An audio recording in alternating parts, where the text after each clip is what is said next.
Hello everyone. If you are new to my channel, then consider liking and subscribing. It will make me feel wonderful if you do it, thanks. By the way, I also have a Luffy fan fiction channel. If you are interested, the link is in the description. Dragonslayer by KitsuneDragon. He said he saw great potential in my small body and he raised me. Because of him I lived, I learned, and I finally found someone I could call friend, even if he didn't call me the same.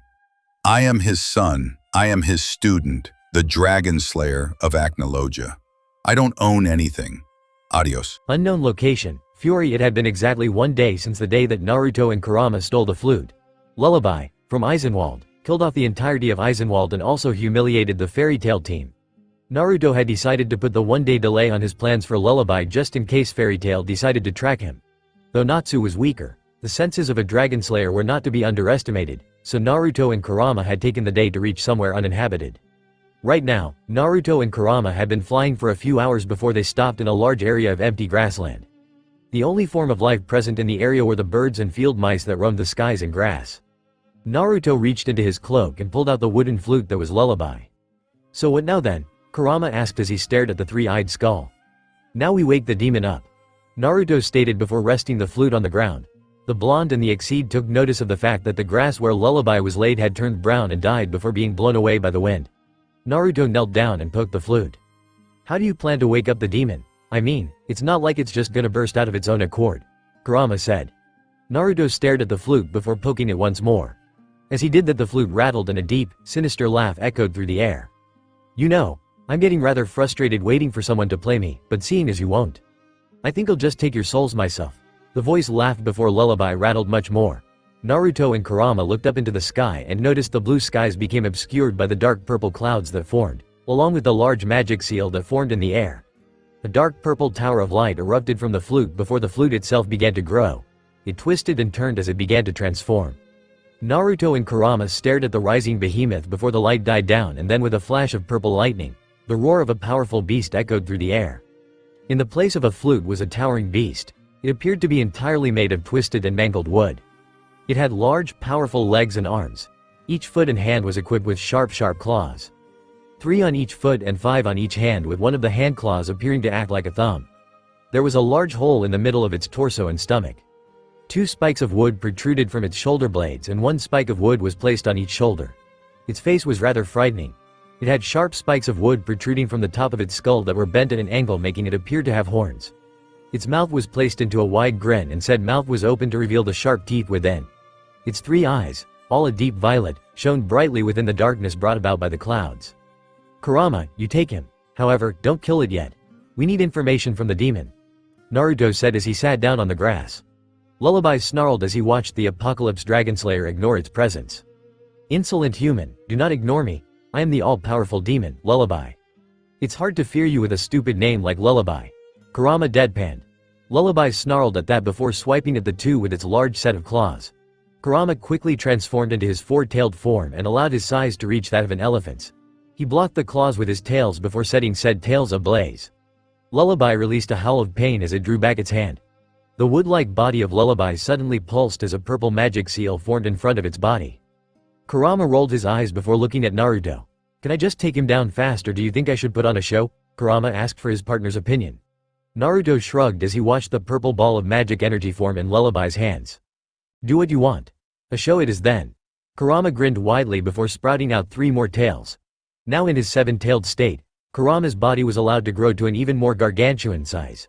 Now only slightly shorter than that of Lullaby in terms of size, the 7-tailed Kitsune released a howl that tore up the grasslands due to the shockwave it produced and sent Lullaby skidding backwards, and the magic sphere in its hands dissipated.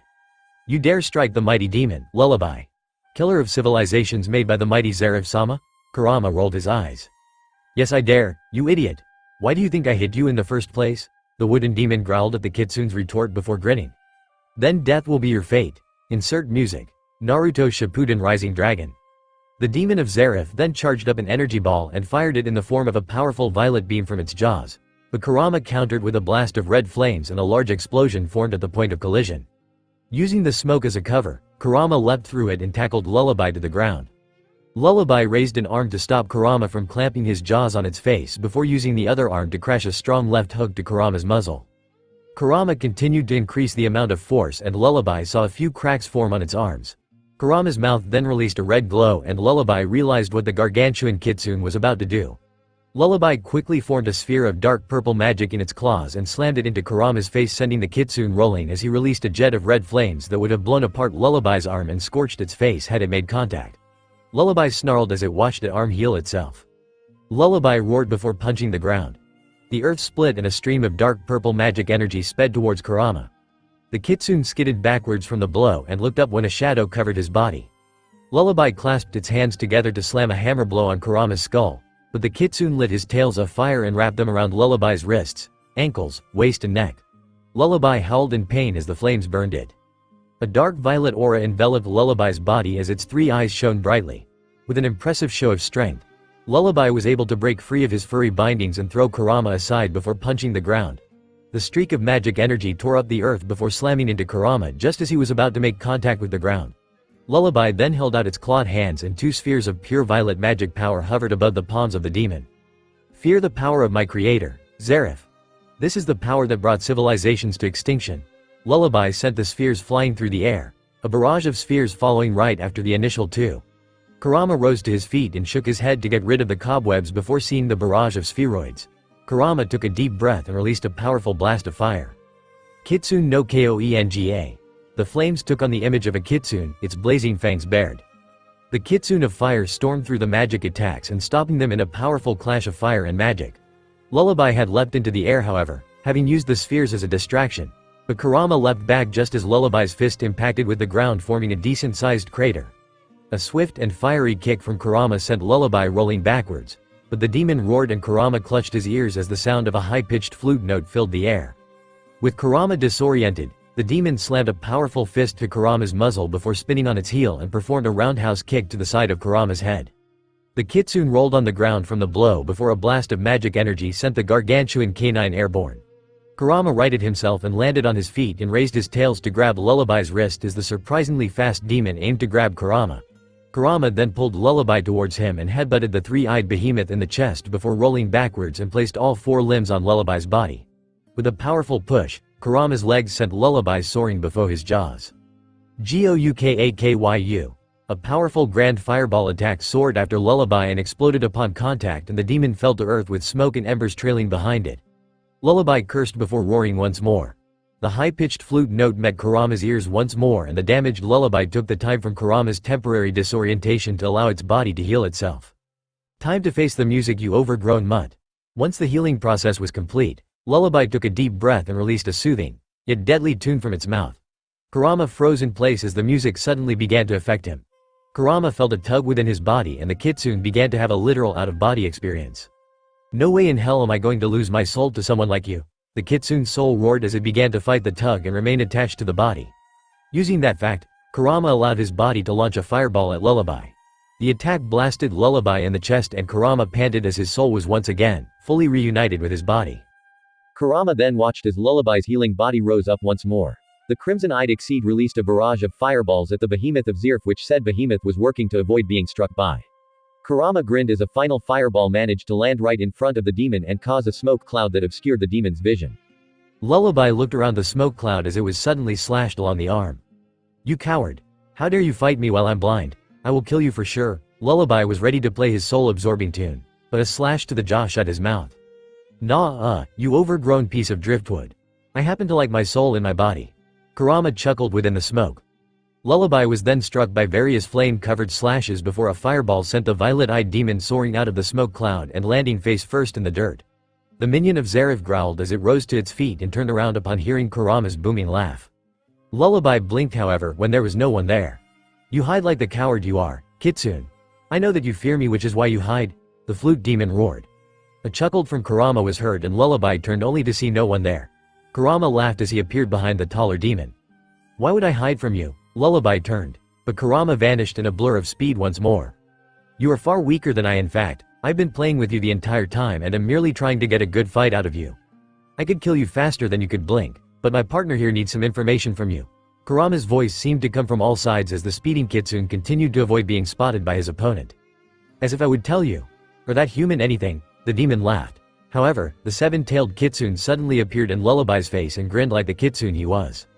"Then we're going to have to fix that, won't we?" Kurama said before releasing a powerful stream of fire in Lullaby's face and scorching the dense wood.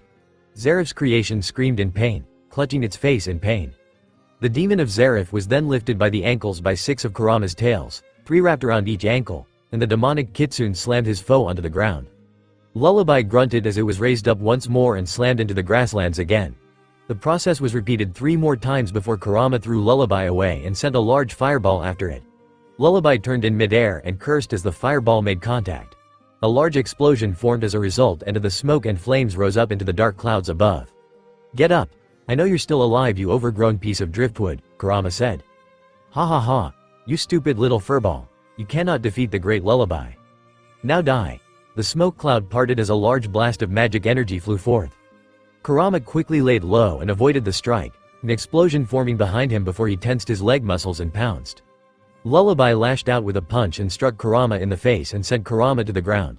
Lullaby then ran forth and kicked the kitsune in the stomach before grabbing onto all 7 of Kurama's tails and swung the tailed beast around. The crimson fox was then thrown skyward before Lullaby took a deep breath. A large magic seal formed in front of its open maw before a destructive beam of magic followed after Kurama. Kurama watched the ascending strike and narrowed his eyes at it. Enveloping his body in fire, Kurama dove downwards as if he were a meteor. "Fire rocket!" the kitsune yelled before meeting the attack head-on. Seeing the mid-air explosion, Lullaby decided to take a precaution and dug its claws into the earth. A large chunk of earth was lifted up before being tossed at the smoke cloud. However, Kurama flew from the smoke cloud just in time to see the earthen projectile. Lashing out with his 7 tails, Kurama stabbed them into the large chunk of earth. The giant kitsune landed on the ground and then tore apart the earth piece so that he had 7 pieces of rock attached to each tail. He then pelted each one at Lullaby while simultaneously breathing a small fireball so as to set the pieces of rock aflame. Lullaby punched one flaming rock and shattered it. A small wisp of smoke and small bits of rubble were all that remained. The musical demon then twisted to avoid a second and third rock. The 4th struck Lullaby in the knee, sending it to one knee. The 5th struck Lullaby in the face and sent its head reeling backwards.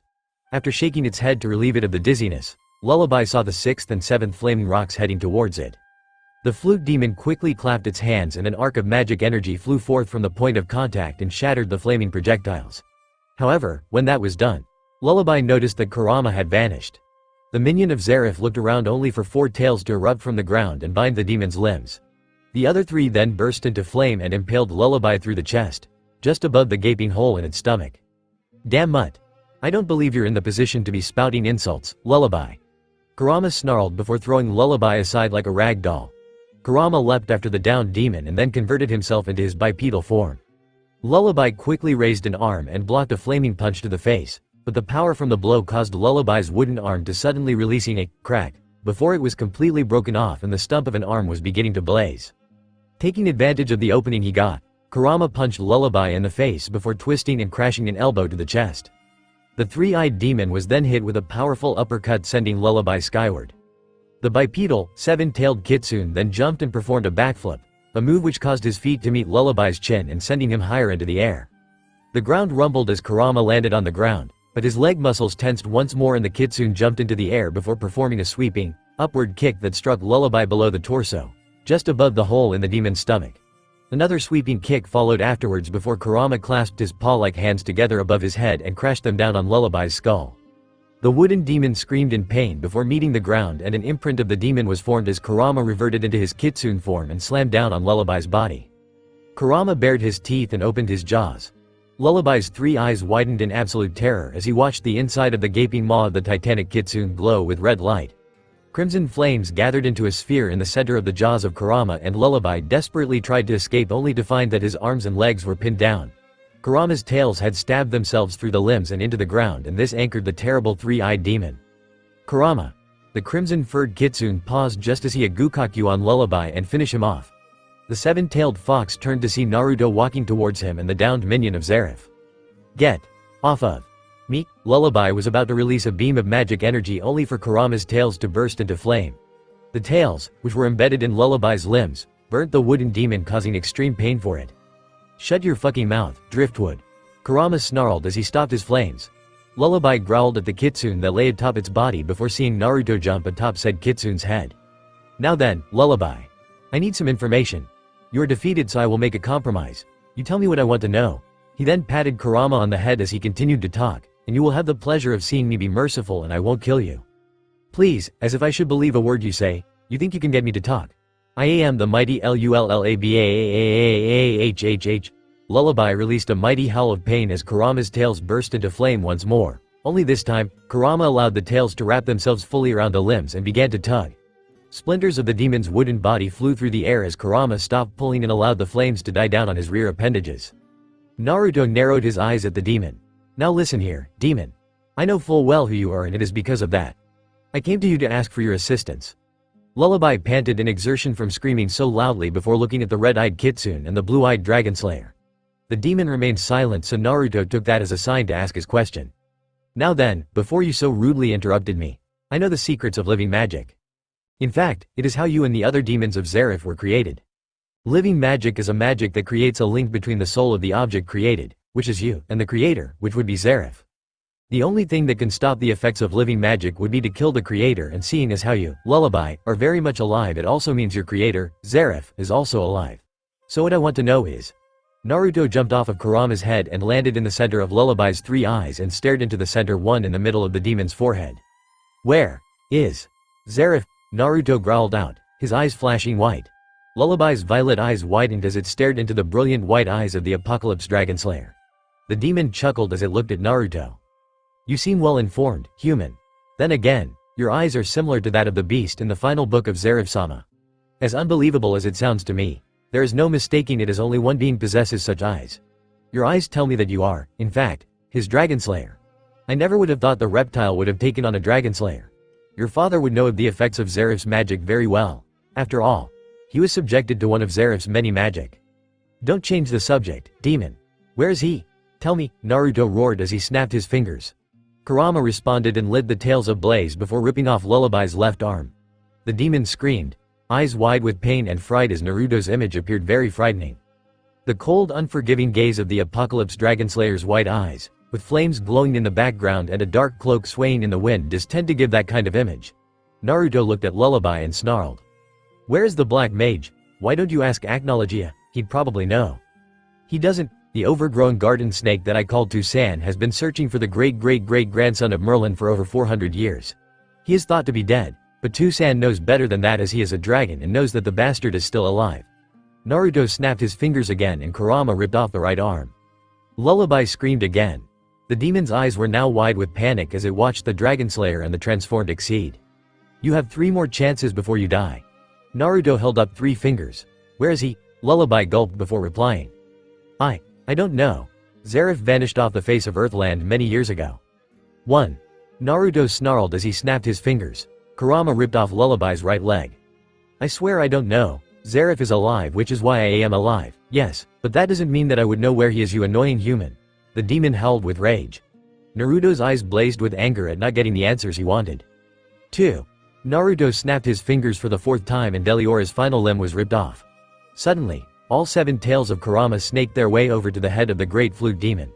The red flames cast their glows on the pained face of the dismembered demon.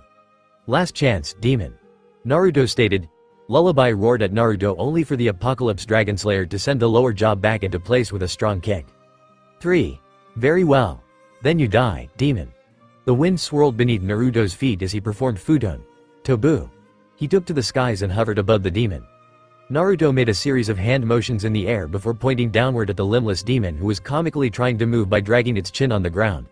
Kurama stepped away and chuckled at the humorous sight of the mighty demon trying to flee, moving like an inchworm. Seal magic. Amaterasu formula number 88. Naruto muttered as he aimed the palms of his hands at Lullaby. 2 dark violet magic seals formed, one above and one below. 3 smaller, violet magic seals formed on either side of the defeated flute demon. The seal formulas surrounded Lullaby and prevented the demon from escaping.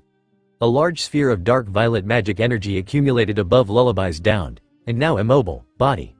When the spheroid had gained the suitable amount of magic energy for a successful strike, Naruto spread his hands apart. Die. Naruto's hands drew closer to each other. Lullaby snarled as it watched the human that would end its life, but like all demons, they all had the need to survive. So Lullaby said the one thing that came to its mind upon realizing it would truly die at the hands of a human. a fate it did not want to suffer. Deliora. Naruto's hands froze a few centimeters away from each other. The blonde raised an eyebrow while Kurama gained a confused facial expression. Naruto cancelled the magic that fueled his offensive seal magic move and the seals vanished along with the destructive sphere that hovered above Lullaby's head. The blonde Dragonslayer flew down to the dismembered demon and Kurama walked over to it. The two looked at each other before looking at Lullaby. Deliora? They asked simultaneously. The three-eyed demon nodded a damaged skull. Yes. I'm sure you have heard of the other demon created by my creator and master, the allegedly fearsome Deliora. Yes, I have. Tusan said that despite its low intelligence, Deliora was a rather strong demon. Made from the ice and snow where it terrorized many villages and, a few years ago, had brought about the death of the master ice mage, Naruto said as he remembered the information he learned from the Black Dragon and the newspapers of Fury. Lullaby nodded. Yes, Deliora was never the brightest of his demons, though, he was one of Zeref-sama's most used demons and Zeref-sama did use him many times during the battles he fought in the icy tundra in the northern areas of Fury. If you wish to know more about Zeref-sama, Deliora may know of his whereabouts. Naruto and Kurama looked at each other and nodded. Do you know where Deliora is? Kurama asked. The flute demon thought for a few moments. Well, as you know, Deliora was said to have been killed by that ice mage you mentioned earlier, However, we demons are immortal so we cannot be killed and as you said, living magic keeps us alive as long as Zeref-sama is alive. However, even if Deliora is still alive, we never got along so, no. I do not know of Deliora's whereabouts. That's an unfortunate lack of information. Eat what you have given me and I will spare you. Naruto said. Lullaby let out a sigh of relief as he knew that Agnologia was powerful, having wiped out entire islands with a single blow, and it would be doubt that the mangy reptile's Dragonslayer would be same way if not only a little less stronger. Kurama. The kitsune grinned widely as it was signaled, but turned to Naruto and growled. I don't need your permission to kill it, you stupid brat. Naruto waved him off and Kurama roared at the blonde. The Dragonslayer rolled his eyes as he walked away. Lullaby's eyes widened in surprise. What? But you said if I told you what I knew, you would let me live, Naruto nodded. Yes, I did. I told you that I would let you live. I never said anything about Kurama though. The blonde Dragonslayer replied. Lullaby looked up at the gigantic kitsune, all 7 tails swishing behind it, before the kitsune burst into flames. Have a nice time in hell. Kurama laughed before grabbing onto Lullaby, the red flames snaking their way over the demon's body. The three-eyed behemoth of Zeref released screams of pain that would make even the most pain-ridden human cringe. The tower of crimson fire climbed into the sky, piercing the clouds as Kurama increased the intensity of his fiery torture. Within minutes, the mighty Lullaby was nothing more than ash that was blown away with the wind. So what do we do now? We have no idea where Deliora is, Kurama said as he reverted into his Exceed form. Pulling the fox head hood over his head, the crimson feline flew over to Naruto and landed atop the golden locks. Naruto looked up at the red-eyed cat as the cat's wings vanished in a flash of white light. I will inform Fu of what I need to know. Naruto took out the small piece of paper that had the matrix that allowed for him to access the telepathic communication with his spy network. Why Fu, given what you did to her, and I still disagree with you on having done that to her, she's not going to listen to you. She knows the consequences should she choose to disobey. Besides, I offered her an ultimatum. Should she follow my orders without the need for me to activate the Amaterasu Formula number 56 and I can prove her to be trustworthy, something which she still has not displayed on either count, I will remove the seal on her body. Those 2 phantom mages, Gajeel Red Fox and Juvia Loxer, will be offered the same deal. Kurama shook his head as he watched Naruto activate the communication seal for Fu. Naruto, just what the hell is wrong with you? He thought. A lack of hand motions told the Exceed that Naruto did not have to resort to disciplining the Wind Dragonslayer and that Fu had complied. Though Kurama could tell from Naruto's annoyed expression that Fu was still willing to question Naruto when he gave her tasks. I swear it's like dealing with a child with Wind Dragon. The blonde pinched his nose. She always asks, why? It's annoying as hell. So is having a seal on your stomach that causes you to forcibly do something against your will. Naruto remained silent at those words, but still glared at the Exceed on his head, who merely glared back with equal force. Naruto adjusted his face mask and cloak before speaking again. We go to Lupinous Town. Lupinous Town? The Exceed raised a curious, non-existent eyebrow. In case Wind Dragon fails in her task, I need an alternative form of information, the Lupinous Town Library. But the library won't have any books on Zeref. Remember, Agnology had told you in a history lesson that back in X350, when Zeref was thought to have finally been defeated since he had seemingly vanished for many years, they burned all books relating to him and his creations. True, but I'm sure Minerva will manage a way to get me some information. Kurama couldn't argue with that. Despite knowing the woman for a short period of time, the times when the duo had returned to get information on certain things that Naruto's growing spy network would not get, the old woman always had managed to help them with getting the answers. Naruto flew into the air and he looked at Kurama as the pyromaniacal exceed tapped him on the head. "What?" he asked the red-eyed cat. Kurama grinned as he looked at his partner. "Can we get fire whiskey on the way there?" The blonde shrugged before taking off, leaving only a sonic boom behind. The next day, Fairy Tail Guild, Magnolia Town. "Oi, pass the booze." "Get it yourself, you lazy bastard, what'd you call me?" "You heard me, lazy bastard, alright, that's it." The happiness that was felt in Fairy Tail knew no bounds. Mira Jane Strauss, former S-Class mage and takeover magic master, watched as a few of the guild members were fighting each other in the daily brawl. She looked at the clock on the wall and frowned a bit. It had been 2 days since the strongest team had left for their mission. It was only an A-ranked mission, and with Urza there, Mira Jane had no doubt it wouldn't take less than a day for the team to complete the mission and another day to just rest and then return to the guild. Makarov had returned from his meeting with the other guild masters before them, and Mira was sure that they would have reached back before, or at least with, the third master. "They're fine, Mira-chan. I'm sure of it," the elderly man assured her as he adjusted the blue and orange gesture-like hat atop his head. "True, I wouldn't doubt you, master." The silver-haired woman smiled. Makarov gave her a goofy grin before taking a sip from his mug of ale. "So how was your meeting, master?" "HMPH, boring as usual. Jose didn't show up." "As usual." The third master of Fairy Tail spoke as he downed another mug of ale. Mira took the mug and refilled it for the old man before handing it back to him. "Well, you did completely embarrass him by defeating him in front of the other guild masters. It would take a miracle for Jose to show his face at a guild masters meeting again." The silver-haired woman spoke. Makarov nodded at the curvaceous barmaid. "True, but..." Makarov paused in his dialogue when there was the sound of loud knocking, or in this case, slamming, against the door. The entire guild became silent when they saw the doors slowly creak open. The light shadowed the figures that entered the guild, but from the large cart of luggage that appeared behind them, they knew that Natsu and the others had returned. "Hey, Natsu's back. Urza-chan is too. Lucy, Happy, Gray, welcome back." The guild members all cheered for the safe return of their nakama. However, everyone became silent when the shadows fell away to reveal Gray and Lucy pulling in the cart of luggage. Happy flew through the air with his head dropped low like everyone else's. Insert music. Fairy Tail main theme, slow version. "Hey guys, what's wrong?" Mikao asked. Being sad after a mission is not very manly. Elfam yelled as he tensed his biceps. The 3 strongest team members remained silent, and everyone's eyes widened when they saw the state that Natsu and especially Urza were in. Natsu was bruised and battered, but he continued to walk through towards Makarov with the severely damaged Urza scarlet. The blood from his own wounds and her own had mixed together, so no one knew if it was both of them or if it was just Urza that was bleeding. "Natsu, Urza!" Mira exclaimed as she ran up to them.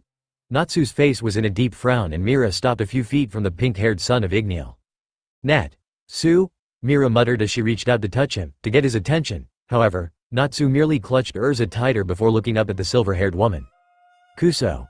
The Dragonslayer cursed as he finally lost the feeling in his legs and he tumbled forward with Urza. The 2 damaged members fell to the ground.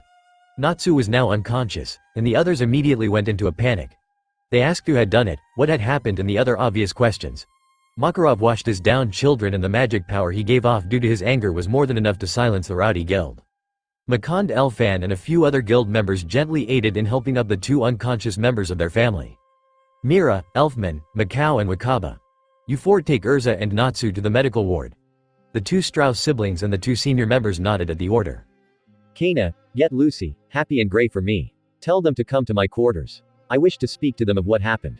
The booze drinking card user nodded as she placed down her barrel of rum and went to get the 3. Makarov then turned to the others. "The rest of you. You will not ask. You will not do or say anything that relates to whatever situation my damaged children have recently faced. That is an order, am I understood?" "But master." Levi spoke. Makarov turned to the blue-haired solid script mage. "I said, am I understood, Levi?" The Titan magic user said as if acid were on his tongue.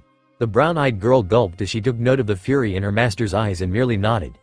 Jet and Dwa watched as Makarov walked silently back to his office. The other guild members then began to whisper amongst themselves as they came up with ideas as to what happened to their nakama. They all turned their heads as they saw Kana leading Lucy, Happy and Gray, all with their heads down in shame, to the master's office.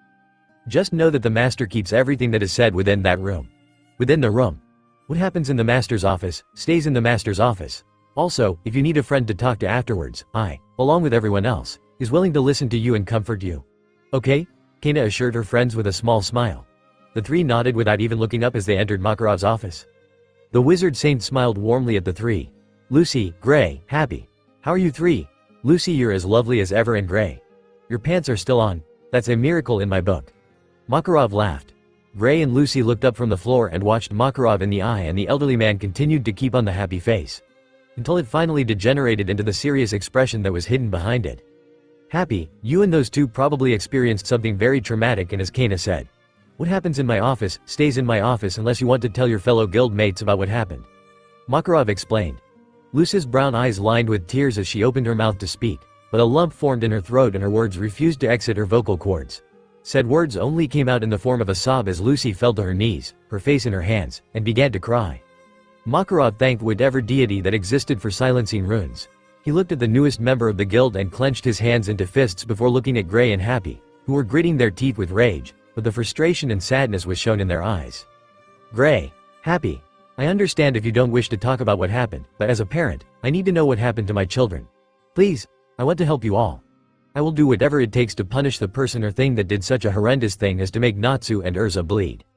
A parent does not like to see the blood of his children, so please, just tell me, he said in a calm, grandfatherly tone. Lucy tucked her knees close to her large chest as Happy lay atop her blonde head of hair. Gray sighed as he realized that he would have to be the one to relay what happened to them. He took a deep breath of air to calm his nerves before speaking. It was after the member of Eisenwald who held the flute, Lullaby, had gotten away. We followed him on a magic four-wheeler and caught up to him, in time to see him killed with the rest of Eisenwald. Makarov's eyes widened. Killed? He exclaimed. Gray nodded. By whom? The wizard saint asked. Gray gulped as he remembered the cold and unforgiving blue eyes of one Ogo no Fujin, which was not an image he was fond of remembering. The SS-class criminal, the man, no, the monster, that was labeled as "flee on sight," Gray said. You met the Ogo no Fujin and the Onibi Mayobu? Makarov asked as he clenched the edge of his desk where he sat. Gray nodded as he continued his tale. He told the master of how Naruto and Kurama, well mostly Naruto, had easily taken them down without even breaking a sweat. How that the blonde was even more capable than Urza in the acts of swordplay and managed to defeat her and put her in the state she was currently in. Finally, he told him what the blonde Dragonslayer had told them, about his views on killing, on the acts of guilds, of them, of their family, of how they were weak. A loud snap echoed throughout the room as Makarov, Gray, Lucy and Happy all stared at the large piece of broken oak wood that Makarov had snapped off, having unconsciously made his arms shift partially into their muscular, tightened forms. The guild master looked at the wood in his hands before throwing them aside against the wall, embedding them in there. I see. Well, I think you all should take a good rest now. Go back to your homes and sleep. Happy, I know you will wait with Natsu, so you can stay here in the guild at the medical ward until Natsu is able to leave. Makarov told the Exceed. The winged cat nodded with a small smile. Thank you, master. The cat hugged the man's cranium before flying out of the door as Lucy and Gray exited. The other members of the guild watched silently as Lucy and Gray walked out of the guild with merely a wave and a small smile, when the smile was from Lucy. Happy flew alongside the elder Dreyard toward the medical wing of the guild and Makarov sighed. Natsu is going to be so loud today, the old man stated. Actually, Natsu has been quiet ever since our encounter, Happy said. Makarov raised an eyebrow at that. Really? Knowing Natsu, I thought he would be all hyped up to go and train so that he could fight again and be ready to take on the Fujin, as useless as it would seem because the Oguna Fujin is an impossible opponent for anyone below S-class. Or at least below Guildarts level because Urza was defeated soundly from what Gray told me, Makarov said, an edge to his voice as he recalled what Gray told him. Natsu was spoken to more than the rest of us, and it really hit him hard. He damaged Natsu's pride as the Dragonslayer of Igneo, Happy replied. I see. Makarov frowned. A blow to one's pride and mind was much worse than any physical wound because it could change a person. And Makarov was afraid that what Naruto told his pink-haired child would cause Natsu to change. Well, guess we'll have to see when I talk to the boy. Medical ward, Fairy Tail Guild. Makarov and Happy entered the medical ward and looked at the many empty beds, but focused intently on the two occupied ones. Urza was hooked up to a blood supply to raise her blood count back to suitable levels while also being pumped with enough morphine to lessen the pain and anesthesia to keep her asleep. Natsu, on the other hand, and to Makarov and Happy's surprise, was wide awake and staring out the window with a lost expression on his face. Natsu, Happy called out to his best friend. The pink-haired Dragonslayer didn't reply as he continued to stare outside the window. Makarov walked up to the bed, Happy still flying next to him, and hopped atop the bed. Upon feeling something, Natsu blinked as he became aware of the fact that the old man was in his room. "Oh, hey Ji-chan, when did you get here?" he asked. "Just a while ago. I heard what happened to you all from Gray. Happy wanted to come and keep you company." Makarov gave the son of Ignil a small smile. Natsu gave a toothy grin as he grabbed the Exceed and pulled him into a hug. "Aw shucks, Happy. I didn't know you were worried. Sorry about that, buddy." Natsu laughed as he noogied the little feline. The winged, blue cat laughed a bit as Natsu stopped assaulting his noggin, but then Happy frowned. "Natsu. I've known you since I hatched. You don't have to be happy just because I'm here. I felt what you felt when we fought Thad." Natsu kept the grin on his face, but then the smile turned upside down as the gazes of Happy and Makarov got through to him. "Natsu, I see you as one of my own, just like everyone else in Fairy Tail. I've said what I needed to say to Gray, Lucy and Happy. When Urza wakes, I will talk to her, but seeing as how you are awake now, I want to hear what you need to say." "I've got nothing to say, Ji-chan. That wind-using bastard was strong and he beat me because I was weak." Natsu clutched the blankets tightly, his teeth gritting together. "Natsu," Happy whispered as he watched his best friend and surrogate father try to stop himself from breaking down in front of the person he saw as a grandfather. "Happy." The feline nodded at the elderly man's words and took it as his cue to exit the premises. Sprouting his wings, the Exceed flew out of the medical wing. "Get better quick, Natsu," Happy called out before actually leaving the medical wing. A deafening silence filled the air as Natsu washed out the window, and then at his blanket. "Everyone fails once in a while, Natsu. You don't have to be this depressed over one little loss." "One little loss," Natsu whispered before his body began to tremble violently. "One little loss. Is that what you think it was, Ji-chan? One little fucking loss." Natsu's head snapped up, a storm of emotions evident in his dark eyes. "Natsu, I'm only trying to." "No, Ji-chan. Don't try to console me," Natsu roared. He was right. The bastard was right. I train hard, yes, but the thing is that we've never faced anyone like him. I got overconfident because of who I am. I took the name of Fairy Tail, the strongest guild, for granted and merely saw my title as a fairy tale mage to represent my strength. I stopped training as hard as I used to when I was with Ignil. Makarov remained silent as he watched Natsu's hand start to release wisps of white smoke. "He called me a disgrace to Dragonslayers, Ji-chan." Natsu now had tears dropping from his eyes and Makarov did the only thing he could do. He hugged the boy. Natsu cried into the older man's shoulder, staining the orange and blue jacket with his tears. "I never felt so weak and helpless in my life, Ji-chan," he sobbed. He hurt Erza and belittled us. His magic hit us hard and his words hit us even harder and I couldn't do one fucking shit to stop him. "It's okay Natsu. It's okay. We all meet people that are stronger than us. You of all people should know that. I mean, you still aim to defeat Urza, Laxus and even Gildarts. You see those strong people as your goals to become stronger. So use the monster of a man who defeated you as another stepping stone, another goal, another reason to get stronger." Natsu froze at that and Makarov raised an eyebrow when Natsu pulled back. He said, "The bastard told me that he met others like me. Other Dragonslayers. He said he even trained one and made that person strong." Makarov's eyes hardened as he watched the pink-haired fire mage. "Natsu. Nope, but Ji-chan. He said he made that person strong. Maybe if I learned too I could." Makarov increased the size of his right hand and punched Natsu's skull. He then pushed the boy against the wall and Natsu coughed as he felt the pressure on his chest. "Natsu, that so-called God, is nothing but a demon in human form. If you go to him, he would have succeeded in absolutely defeating you. You lost the battle, but the war is not over. If you go back to try and find him, you will have lost and I will have failed you as a parent. A parent does not want to lose their child, Natsu." He said family and all the bonds we had. They made us weak. They made everyone in our guild weak, master. Makarov's eyes widened. Natsu had never, in the entire time he was at Fairy Tail, addressed him as by his title. It was always Ji-chan or Makarov Gigi on a few counts. "You taught me that making friends, having bonds with other people is what makes someone strong. That believing in yourself and the need to protect my nakama will make me more powerful than any mage I will ever face. So, I went into that fight with that mindset. And look where it got me. I have 4 broken ribs and multiple lacerations on me. He took my beliefs, our beliefs, and he crushed them in one fell swoop. He defeated Gray, Urza and me without even breaking a sweat," Natsu said as he showed Makarov the bandages. "I don't know what to believe in anymore, master." Natsu's fists burst into flames and he threw his fists backwards, slamming them against the wall and blowing out the bricks and cement, leaving 2 gaping holes in the medical wing's wall. Makarov sighed as he watched the confusion and inner struggle Natsu was currently undergoing. The Titan magic user removed his hand from Natsu's chest and rested it atop the rosette's head. "Listen to me, my child. There are many different ways to become powerful and many different ways for people to seem unbeatable. The first master and second master of fairy tale taught me what I have taught you and the other members of our family. Fairy tale's strength comes from their friendship and the desire to protect one another. However, just because you believe that does not mean you will always emerge victorious. Your battle with the Oguna Fujin and Onibi Mayobu proved that. In fact, you and the others are lucky to have even emerged alive from that fight. Makarov paused as he saw Natsu raise his head slightly, showing he was actually paying attention to him. There are certain types of people in this world who gain power. Some are those who believe that friendship, love, family and whatnot are mere hindrances, obstacles that block their potential, and so they rid themselves of all bonds so they have no one to protect. In fact, you should know, Natsu, that people who act like this have often experienced loss or abandonment so as to protect themselves from being hurt emotionally ever again. Cutting off your emotions can give you strength, but it can also be one's Achilles heel if you exploit the emotions one actually keeps bottled up from the loss they experienced prior to their cutting off of their emotions. Do you think that's what happened to him? Natsu asked. I don't know, it could be possible or not. Now then, the other type of people in this world. They are ones who believe power alone is what makes them great mages. As a result, they spend their entire lives training and pushing themselves past their limits while never doing anything else besides eating and sleeping, as they see anything beyond that as a waste of their time.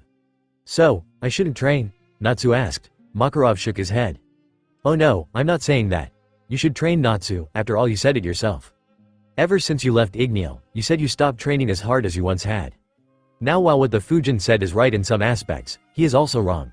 What you believe in, what fairy tale believes in, is what makes us strong. Do not ever forget that, Natsu. What I have taught you, it has made who you are, Natsu. You are a strong-willed, determined and powerful mage, but you still need some fine-tuning. That is why, after you are all healed and ready to go, I will arrange for you to leave on a training trip with an old friend of mine. Natsu's head snapped up at that and his eyes were wide with shock. Really? Makarov nodded with a wide smile. Yes, but only you are to go on this trip. Not even Happy can accompany you. Natsu noticed the serious look on his master's face and he deflated slightly upon learning he couldn't even take his best friend with him. Alright, master. And stop with the master thing already, it's not like you. Even if we are being serious, I am your Ji-chan, am I not? Natsu laughed at the old man before nodding. Gotcha, Ji-chan. Makarov nodded before leaping off the bed and exited the medical wing. While Natsu was busy punching the air to show his excitement at having someone teach him and have him become stronger, Makarov's friendly face had immediately changed to the serious expression he had shown to Nat. Looked up to see Mirajane and the other mages standing in the guild hall with faces that displayed innocence, but Makarov knew they had all heard what he had discussed with Natsu when the Dragonslayer blew 2 holes in the medical wing. Luckily they didn't hear his conversation with Urza. I'm going to have to fix those later, he thought. The old master waved his hand. Yo, Mirachan. Yes, master? The silvery white-haired beauty smiled. Can you hand me the communication lacrima? I need to make an important call. Mira nodded as she handed the yellow orb to the mustached man. Makarov thanked the curvy woman, stretching his arm with Titan magic and slapped her on the ass. Master, the elderly man laughed as he sped into his office with Mira hurling a glass mug after him. However, the third master managed to shut the door, causing the glass to shatter against it rather than against the old man's cranium. Makarov wiped the tear from his eye from laughing so hard before locking the door. He went to his desk and set the lacrima down on the wooden surface, careful to avoid the parts he had broken off so that he wouldn't get a splinter. I need to fix that too. His sweat dropped before he placed his hand on the lacrima, pumping a small amount of magic energy into the orb. Makarov smiled when he saw the image of the person he wanted to see. Hello, oh, hey master, yo. Good to see you're in good health, my old friend. Makarov smiled before he showed the serious expression he had donned earlier. So what did you call me for? You usually don't call unless it's an emergency. What's wrong? The man on the other end asked. Well, I can't depend on Laxus for this and Mistogan is always in and out, so you're the only one I can ask to do this. Guildarts. Insert music. Fairy Tale Dark Guild, Grimoire Heart Airship, Skies of Fury. Ultir Milkovich watched into her teal lacrima as she contacted her sister. Yugito, how has your progress on finding and or spying on the 2 targets been going? Ultir asked. Yugito sighed as she pinched the bridge of her nose. Well, Imoudo. Ultir's left eye twitched at her twin's title for her. Your little boyfriend has been rather busy and his trail was a bit hard to follow due to him being nearly all over Fury. Luckily, Matabi had detected the presence of the Mayobu in a clearing. Well, more like a battleground because the place is charred beyond recognition. Anyway, from what we saw, he was apparently looking for information when he had the Kitsune take down Lullaby for him. The Onibi Mayobu took down the demon of Zareth? And he's not my boyfriend? NYA, whatever. Well, from what your book said, Lullaby was actually a lesser demon compared to the other demons of Zareth. Anyway, He seemed to have interrogated the demon and is now searching for something called Deliora. I'm not much of a history person, but last I checked, Deliora was killed by our Hokage-chan to save Fullbuster Ace several years ago. Right now, he's headed in the direction of Lupinous Town and we are following them. I see. Good work, Yugito. Ahem. Altair rolled her eyes when a pair of pupil-less eyes, one green and one yellow, stared at her. You too, Matabi. Just don't lose sight of Fujin. He appears to be doing some suspicious work if he interrogated Lullaby, if that's even possible. Alrighty Moudo NYA. We'll keep an eye on your little boy toy, NYA. Altair's face turned red with embarrassment and rage towards her blonde twin before snarling at her. Just do your job. Bye L-chan. The blue and black cat said before the image disappeared. Altair sighed as she put away her lacrima and pinched the bridge of her nose. I swear, I'm going to die from high blood pressure because of those two. Altair then looked when she heard the sound of footsteps. Two grimoire heart grunts walked up to the dark purple-haired woman before bowing to her. Altair-sama, your guests are here and Hades-sama requested you and your guests go to him. The grunts informed her. Altair nodded. Thank you, I will. The grunts bowed again before leaving her. Altair then headed for the transporter room that allowed for occupants of the airship to come and go, or allowed for a foreign party to enter the ship. With permission from the airship's ruler, of course. Altair smiled as she spotted her two guests and walked over to them. Ah, you made it. Come, Master Hades is expecting us. Damn, I didn't know they had SXY bitches like you on this thing. The smaller of the two exclaimed with a male voice. The other guest remained absolutely silent. Altair frowned at the talkative one before ushering them to Master Hades' chambers. The smaller guest tilted his head to the side a bit to look at Altair's ass from a different angle before wiping away the small nosebleed he suffered from. The two guests and Altair entered the quarters of the grimoire heart leader who sat on his throne, hidden in the shadows. Altair, my child. And welcome guests. Allow me to introduce myself, I am Hades, master of grimoire heart and... The smaller guest yawned and Hades raised an eyebrow at him. We know who you are already, just tell us why we're here and what SXY here brought us for. The smaller one looked at Altair as he said that before turning to his taller companion who still remained quiet. Hades frowned at the comment before turning to Altair. Are you sure these are the two you spoke of who are to replace Azuma and Zancro? I am sure, master, but... They were much less talkative in their interview. The daughter of said, well master, I shall introduce them to you. The smaller of the two was a sand-colored cat, an exceed, with black, vein-like markings on its body. The tail of the cat resembled that of a raccoon's or a tanuki's tail and seemed to be very spiky due to the small, yet pointy-looking protrusions that followed the length of its tail. It had a concave, jagged mouth and the cat's claws were a very light brown so it was distinguishable from the cat's fur, and were tipped with a deep shade of blue, making it look almost black. The tips of its ears were a dark blue and its small nose was black. The cat's eyelids and sclera were pitch black, but the irises were a deep golden yellow. The pupil was in the shape of a four-pointed star that appeared to split the iris into 4 quarters. Each quarter had a single black dot placed in it. The taller one was a 20-year-old man with dark red hair.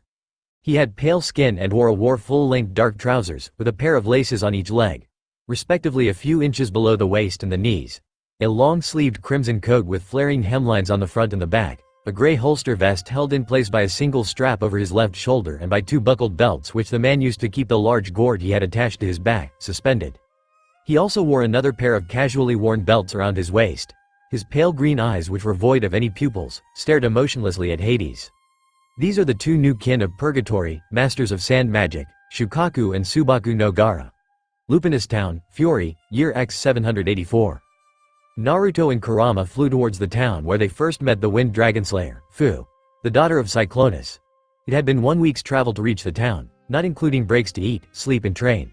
During that time, Naruto was given his briefing from Gajeel and Juvia on the plans that Phantom Lord had.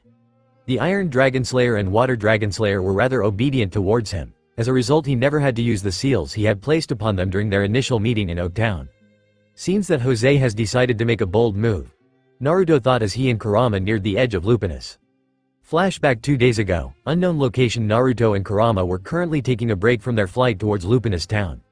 Given how that they were in no actual rush to reach the town, the Apocalypse Dragonslayer took the advice of his feline companion and stopped to recuperate his magic reserves and eat. Seal magic. Pocket dimension. Naruto spoke as he made a few hand motions in the air. The gateway opened up to reveal Naruto's stockpile of food which he kept for the occasion in which both he and Kurama required sustenance. As they began to eat, Naruto felt a small pulse of magic. The blonde stopped chewing the sandwich he was currently eating and reached into the inner pocket of his cloak and removed the paper which bore the communication seal. Who is it? Kurama asked as he watched the glowing seals on the slip of paper. Well, it has been approximately 1 week, so it may be Red Fox or Loxer from Phantom Lord. It could also be Fu with information on Deliora's location. The blonde replied as he poured a small amount of magic energy into the seal to activate the telepathic link. Speak. Naruto thought to the person on the other end of the telepathic link. Insert music. Naruto Zetsu's theme. Oi Fujin. The gruff voice on the other end spoke, revealing that it was in fact the Iron Dragonslayer. Gajeel-san, Juvia thinks that speaking with the Oguna Fujin like that will get us in trouble with him, the daughter of Levia said. Loxer, Red Fox. What information do you have for me? Your weekly reports have only been about nothing major happening within the guild other than Jose mumbling about fairy tale again. If that is what you have to say, then you may cancel the link. Actually. Juvia paused as she was at war with herself, trying to figure out if she should tell the person who held the ability to harm her and make it seem as if her body was on fire, about the secret plan her guild had. What is it, Water Dragon? Naruto asked. Jose plans to attack Fairy Tail and cause a guild war. Gajeel thought to Naruto. Juvia gasped. Gajeel-san. That information was secret and we swore to Master Jose that. Loxer, Naruto snarled. May I remind you that I have you and the Iron Dragonslayer under my command.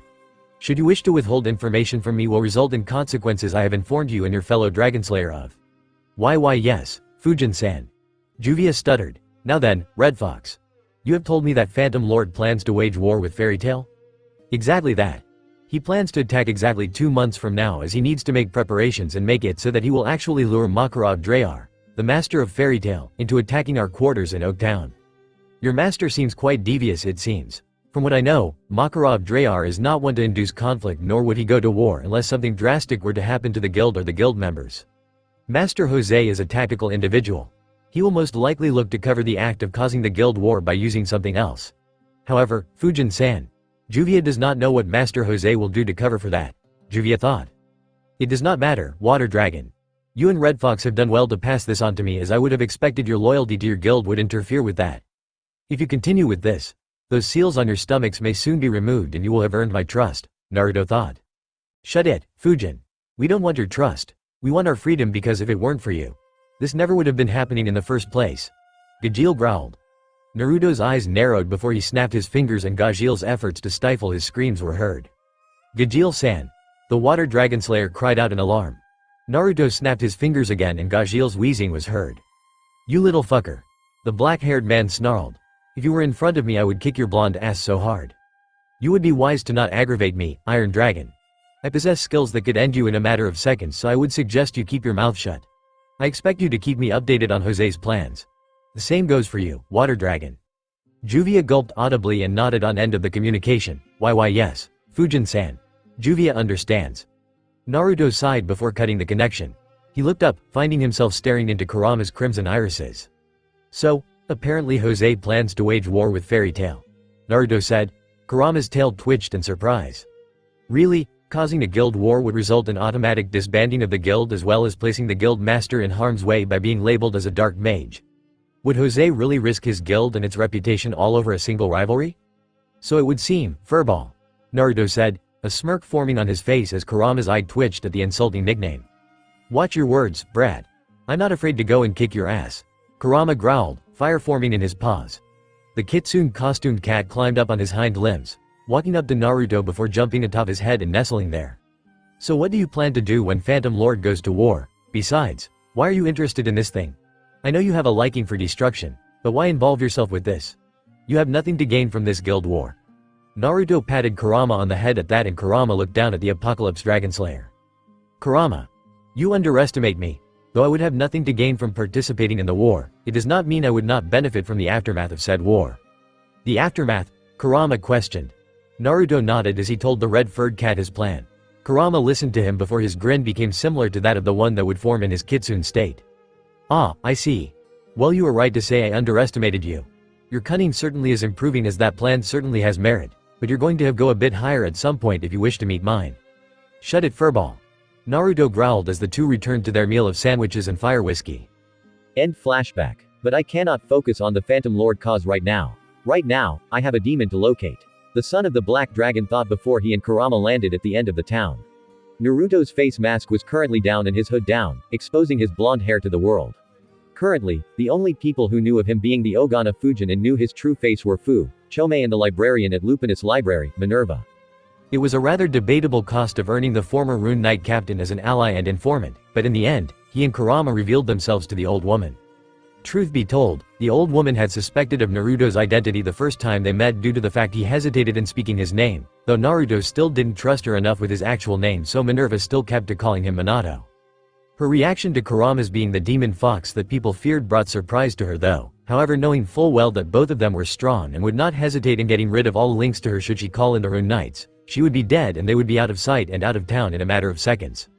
In the end, she complied with being their source of information with respect to things he would not be able to find in network. As a result of her constant aid and how she treated him just like anyone else despite his criminal status, she had earned a place among Naruto's trustworthy people. Come on, we need to reach at Minerva's location and see if she has any information on Deliora before people begin to suspect me being my alias, Naruto said. Kurama leapt off of Naruto's head as he landed and floated next to him with a blank look on his face. Naruto, let's be honest here. You have walked through numerous towns and villages with your face mask and hood down. If it weren't for the face mask, people would have recognized you from the moment they laid eyes on you, and your hair is the spitting image of your wanted posters. This proves that humans are too stupid to recognize you for you without your face mask up. Ergo, no one is going to suspect you of being the Ogana Fujin. A.N. The same could go for Ash and Team Rocket. So many disguises that are obvious to revealing who they and Ash and the others still can't tell them apart. You have a point there, Furball. Of course, Brad. I am the brilliant and great Kurama. Kurama said, puffing his chest out with pride. Naruto rolled his eyes at the kitsune-dressed Exceed, but stopped when they saw a familiar head of mint-green hair and a dark blue Exceed with 4 insect-like wings buzzing on its back. Seems your sibling and Wind Dragon are here, Naruto said with a cold tone of voice. Kurama nodded. The two neared the daughter of Cyclonus and Chomei before stopping a few feet in front of them. Hey there, Minato Teme. Fu spoke the name as if it were acid on her tongue. Naruto raised an eyebrow at that. Last he checked, he had given his actual name to the Wind Dragonslayer and her Exceed companion, but he took no heed to. It wasn't his fault that he still went by the name of Minato to them. Fu. Naruto nodded to her. Chomei hissed at the blonde before charging at him. Naruto raised his eyebrow at the Exceed as he raised a hand and stopped the insect-like winged cat from scratching at his face. I'll kill you for doing that to Fu-chan. Chomei yelled as her arms waved wildly, trying to mar the Dragonslayer's facial features. I told her. I do not trust easily, and this is to ensure she will remain loyal to me as well as keep her in check. Naruto suddenly let go when he felt something sharp stab into his palm. He looked to see Chomei's body covered by some sort of armor and a growing horn, similar to that of a rhinoceros beetle's, growing from her forehead. Her body began to morph and twist, becoming more insect-like. Naruto was not one to be surprised, but this did surprise him. Sure, watching felines become different creatures weren't uncommon to him as he had seen Kurama and Kakuo do this. But Chomei's transformation made his eyes widen in fascination as Chomei was now a 6-winged and 1-tailed kabutomushi beetle that was the size of a wolf, but was now growing in size. Kurama flew in front of Chomei as he felt the negative emotions coming from his sibling. He rested a paw against her horn and his crimson eyes shone as he looked into the armored face of the elephant-sized beetle. Genjutsu no Kitsune. The red-furred Exceed said as his eyes shone brighter. Chomei's kabutomushi form suddenly froze, and just as quickly as she had changed, she reverted back to her original feline form and her era magic being inactive. Chomei was now just a regular cat again. Kurama handed his younger sister to Fu and then flew back over to Naruto. Fu looked at the Exceed in her arms before looking up at Kurama. What did you do to her? Fu asked with amazement. When Chomei transforms, she is practically impossible to control. It's something only I, as a kitsune, can do. Genjutsu, the act of casting illusions that affects the mind to the point that I can affect all 5 senses simultaneously. The daughter of Cyclonus gained a look of recognition towards the Exceed. Insert music. Naruto evil theme. Now then, I believe you have some information for us, Wind Dragon. Kurama stated in a monotone. Fu watched the winged cat before nodding. Yeah, so I did as Minato instructed and went out to look for this thing, Deliora. What it was, where it came from and whatnot. Deliora is apparently. We know about Deliora. Demon of Zareth and the one that the Ice Mage, had supposedly killed in battle, Naruto said. Fu nodded. Yes, that Deliora, so I guess I can skip that part. Well, I went snooping in the Dark Guild underground and apparently something relating to a demon came up. Continue. The blonde said, his interest having been caught by the Wind Dragonslayer. Well, do you know of the Dark Guild? Grimoire Heart? Fu asked. Naruto and Kurama's eyes narrowed at the mention of the Dark Guild. We are familiar with them. Those 2 members, the Fire Godslayer Magic and the Great Tree Arc User, were the 2 I had defeated on the day you had chosen to save me. Fu nodded. remembering that seemingly cataclysmic battle very vividly. Well, Grimoire Heart is apparently looking for the demons of Zareth as well. One of the guilds that works under them, Kuroyuki, had let loose a little of info saying how that Grimoire Heart was looking for some sort of keys to awaken the Black Wizard Zareth, which is impossible since the guy is dead. Fu chuckled, shaking her head, and they think that the demons have something to do with those keys. Naruto and Kurama watched the girl with a look of satisfaction. Well done, Wind Dragon, Naruto said. The pink-eyed girl gave a grin of pride. Thanks Minato Teme, you owe me and Chome big time. He rolled his eyes at his fellow Dragonslayer. I owe you nothing. Your services have helped me, though you annoy me to no end when I give you the instructions with those constant, why? Questions. I should kill you for that, but I won't waste my skills on someone like you. Fu grinned, you're welcome, Minato Teme. Naruto sighed and Kurama laughed. Why do you insist on using both my real name and my fake name? Because you said to be sure to keep your identity a secret or else I will suffer the consequences. Fu snarled at him, an act which he ignored. However, I will use your actual name when I am sure that we are in a place where people won't suspect you and Kurama for being your criminal counterparts. I see. Of course, Minato Teme. Naruto gripped his hair, threatening to pull it out at the green-haired girl giggled at him. She's gonna give you gray hairs, brat. Shut up you mangy cat. Naruto said as he comically began to strangle the Exceed. After Kurama managed to free himself from the death grip around his throat, Naruto, Kurama, Fu and an unconscious Chome, who was being held by said Wind Dragonslayer, headed for the Lupinous Town Library where the elderly woman was shown to be waiting for them at the front desk. Naruto turned to Kurama and Fu. You two will wait here. I will talk to Minerva-san alone. Browse if you get bored Wind Dragon. I know how difficult it is for you to stay still, Naruto ordered. Don't tell me what to do. Fu growled. Naruto raised his hand and Fu flinched out of fear and reflex that he was going to activate the seal on her stomach only for him to brush away a piece of dust on his cloak. Naruto walked up to the woman and gave her a small wave. Ah, Minato-kun. Nice to see you again, the librarian said as she adjusted her glasses. The woman was dressed in the same garb that Naruto had first seen her wear, which was the reddish-violet dress, shoes and her silvery gray hair tied up in a bun. Minerva-san. He greeted his informant. So my boy, what brings you here? Minerva asked. Naruto walked up to the old woman and sat at the chair that lay in front of her desk. Minerva-san, I need some information regarding the demon of the Black Mage, Zareth. Minerva's grandmotherly smile immediately dropped at the mention of the great-great-great-grandson of Merlin. The mentioning of that name is taboo across the entirety of Earthland. The man has been dead for over 400 years and his creations would possibly gain from learning about him and his demon soldiers, Minerva asked with an icy glare. I encountered a guild which I quickly dispatched of, Eisenwald. Oh, that was you who killed them? Should have suspected that, but you also killed 3 Rune Knight squadrons in the process. It was their fault for getting in the way. In the way of what? Exactly what I was going to tell you. I found the flute, Lullaby. A rather weak demon that gave Kurama a bit of trouble since the damn Kitsune wanted to play around with it. So you found the cursed flute of Zareth. I see now why you chose to come to me to look for information regarding the Black Mage and his demons. My library has a hidden archive for things regarding the taboo. As with regard to your comment on Kurama, well, you know hunters like to play with their food before they finish them off, Minerva said with a chuckle. The blonde looked at the gray-haired woman before continuing. Yes, well, we took down the demon and it told us that Deliora, the demon supposedly said to be defeated by Ice Mage Master, would know something. Minerva stroked the silver cross that she wore around her neck as he processed the information. A rather intriguing tale of yours, Minato-kun. Well, if you're looking for information regarding the demon, I have many a book with respect to the demons of the world. However, if you wish to know about the location of Deliora, well, I can tell you that I cannot help you. Deliora is dead, Minato-kun, so I would suggest you look somewhere else. Minerva-san, I need to know where that demon is. I need those links to Zareth. Find something, anything you can regarding demons. Something that occurred recently. Something that would most likely be suspicious, Naruto said. Minerva watched the 20-year-old man in his blue eyes. Those cold orbs of sapphire seemed to waver in their steely gaze and Naruto gripped the table tightly, cracks forming from the pressure. Please, Minerva Oba-chan, he whispered, Stop right there, Minato-kun.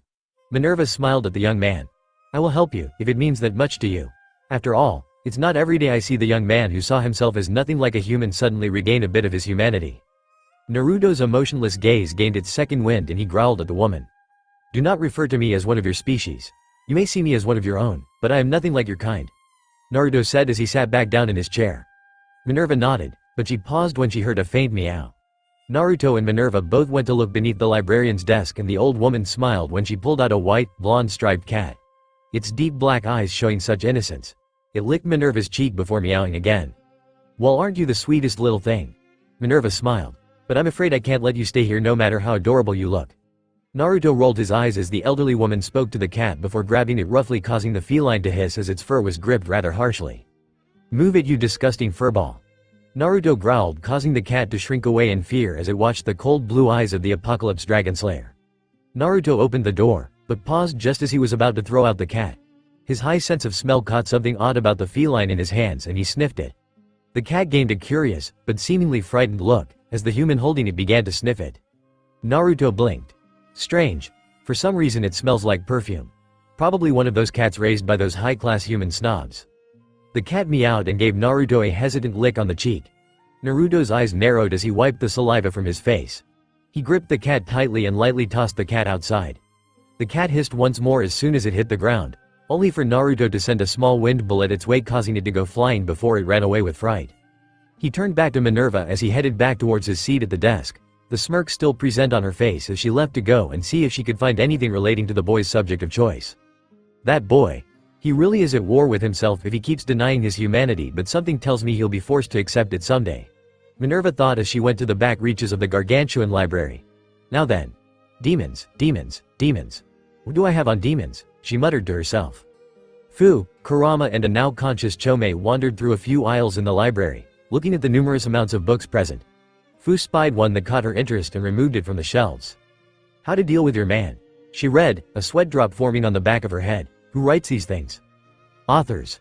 Chome and Kurama deadpanned, causing the sweat drop on Fu's head to grow larger. The Wind Dragonslayer turned and exited the aisle to see Naruto was still talking to Minerva before the old woman gave the man a grandmotherly smile before leaving to go to the back of the library. She observed as Naruto's blue eyes seemed to shine in the light that entered through the windows. The emotionless pools of sapphire of her fellow Dragonslayer seemed so lifeless and empty. Why is he like that? She asked no one in particular. Like what? Fu jumped slightly as Chome spoke, Kurama flapping his wings to stay aloft next to his sibling. Why is Naruto so cold and distant? He seems like he's blocking off all his emotions, and yet he goes to such extreme lengths to prevent people from betraying him. Fu said as she looked at her bare stomach where the Amaterasu seal lay, invisible from view. He's extremely strong, too strong to be classified as normal, even by Dragonslayer standards. He denies himself as being human and he finds everyone else beneath him. I want to know why he acts like he does. Why does he act like it's just him against the world? Kurama looked at the human he called brat, idiot, and nakama. Insert music. Naruto Shippuden sadness and sorrow. I've known Naruto for quite a while. Kurama's mind raced as he had to choose his words carefully so as not to reveal much information with respect to what he was about to say, because in a conversation like this, Kurama had to be aware of his words. I've known him since he was 10 years old. I first encountered him when he was grieving over his parents' death, a death that occurred when he was a year old. Due to my ability to sense negative emotions, I was able to locate him and we fought. He was strong for a 10-year-old. Especially given the fact that he invented his own style of wind magic known as futon. That alongside his Dragonslayer magic, he was a force to be reckoned with. Fu and Chome listened intently to the explanation that Kurama was giving them, hanging on to every word like it was a lifeline. The lack of his parents and being raised by his dragon, the one who made him the way he is, made Naruto a bit mentally unstable. Well, not really mentally unstable, but rather he gained a twisted mindset. How? Chome asked. Wouldn't his dragon parent have at least kept him stable? Fu added. When Naruto was younger, he was able to go down and talk with humans as a way for his dragon to have Naruto become more adept at handling civilization and gain experience in being in the outside world. From there, he met humans and began to socialize. He gained people he called nakama, people he would risk his very being for, so the brat's not all that bad. But Naruto's dragon parent was one who despised humanity, one who saw them as a lesser species. This led to Naruto often questioning himself as to whether or not he should be a dragon. The thing his Tusan wanted him to be, or a human. The thing that many people see him as, Kurama said. However, when he turned 13, he and I trained with his draconian parent within a pocket dimension for an equivalent of about 90 years. How old is he? Fu asked as she watched the blonde stare at the sky. In reality, he is 20 years old. In 110 years old. He's a sage in a man's body. All Dragonslayers are like that. The dragons can't teach what they know with respect to regular time. So they place their children in pocket dimensions where time is accelerated to the point that one day in the real world could be the equivalent of at least 5 years in the pocket dimension. That's amazing. But what happened to him in the pocket dimension? Surely if you said he was a bit mentally unstable or has a twisted mindset, something must have changed because he seems pretty stable to me. Kurama sighed at Fu's question. He grew up, and he changed. When he began his training, he was not only trained in his Dragonslayer magic and his physical capabilities. He was trained in his mind and soul. He was taught that his humanity was his weakness, it was what held him back. So, as a result, he cast it aside and became the Dragonslayer that he was envisioned to become. Powerful. Wise. Emotionless. Cold. Calculating. He was all of these things and more by the time Act 777 came around. Kurama looked up to see if the others were still paying attention. Finding that they were, he continued. Naruto was now a perfect Dragonslayer in the eyes of his parent. His emotions were locked away, something that makes him what he is. But the thing that changed him the most. The thing that made him change to the point of almost no return. Was the fact he had to leave behind the friends he had made back in the town where he was said to go and socialize when he was 6. It was hard for him to do so, but the dragon told him that it was to protect those he had cherished in the town since the dragon's magic was dangerously powerful. However, I saw through the ploy. The real reason why he was forced to leave his friends was to make him abandon all human attachments, remove any stray emotions that he may have failed to lock away.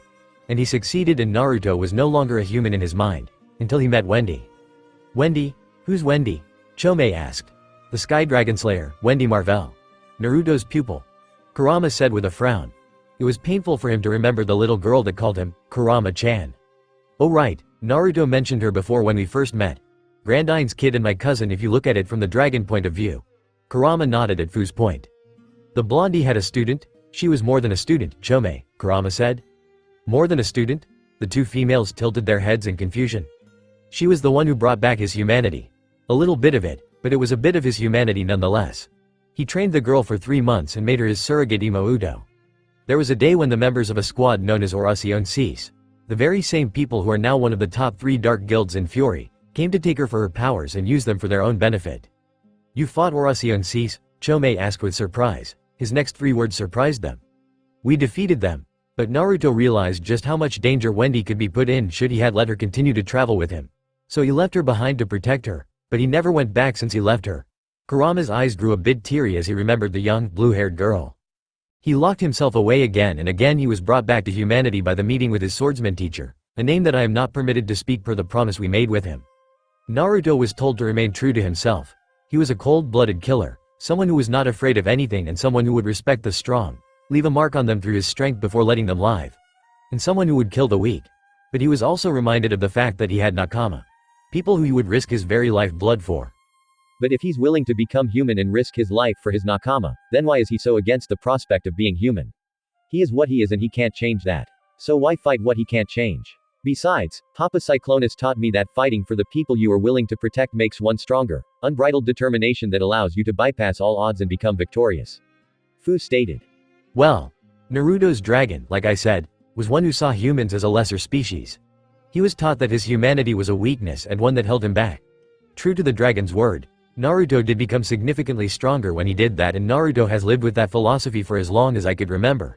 He has then been gifted with the ability to kill without remorse through the locking away of his humanity. That sounds so sad, Chome said with a frown. Kurama growled at his younger sister. Do not pity the brat. He shouldn't be pitied. He's too far gone for someone to try and pull him back. But there are some faint sparks where he is shown to have kept his humanity. That being shown through his use of the Amaterasu formula number 56. Fu's eyes narrowed. How could the use of such a monstrosity of a technique, one that causes pain for people that bear the seal, how could it be used to show his humanity?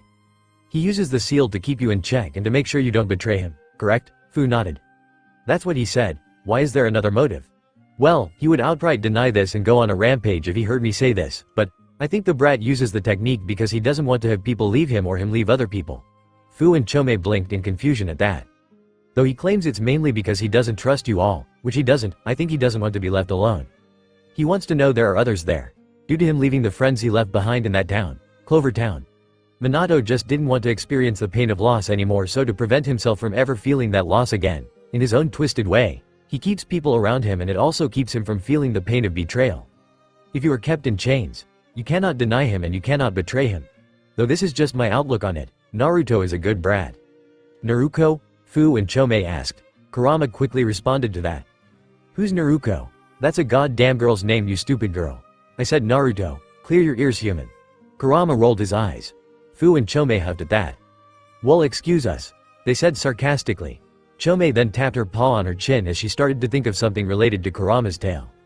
So, what happened to his nakama? The kitsune costumed Exceed shrugged. They are probably still in Clovertown, but they are all grown up by now. Though we are unsure of what they are up to, we could only assume they are living their lives as best as they could. Kurama ni-san? Yes, Chome-chan, Kurama asked back. You said Naruto despises humans. Why does he have nakama then? Human nakama? Surely he sees those back in Clovertown as nothing more than dirt, right? Kurama chuckled. Now you see my imo udo. That is where you are wrong.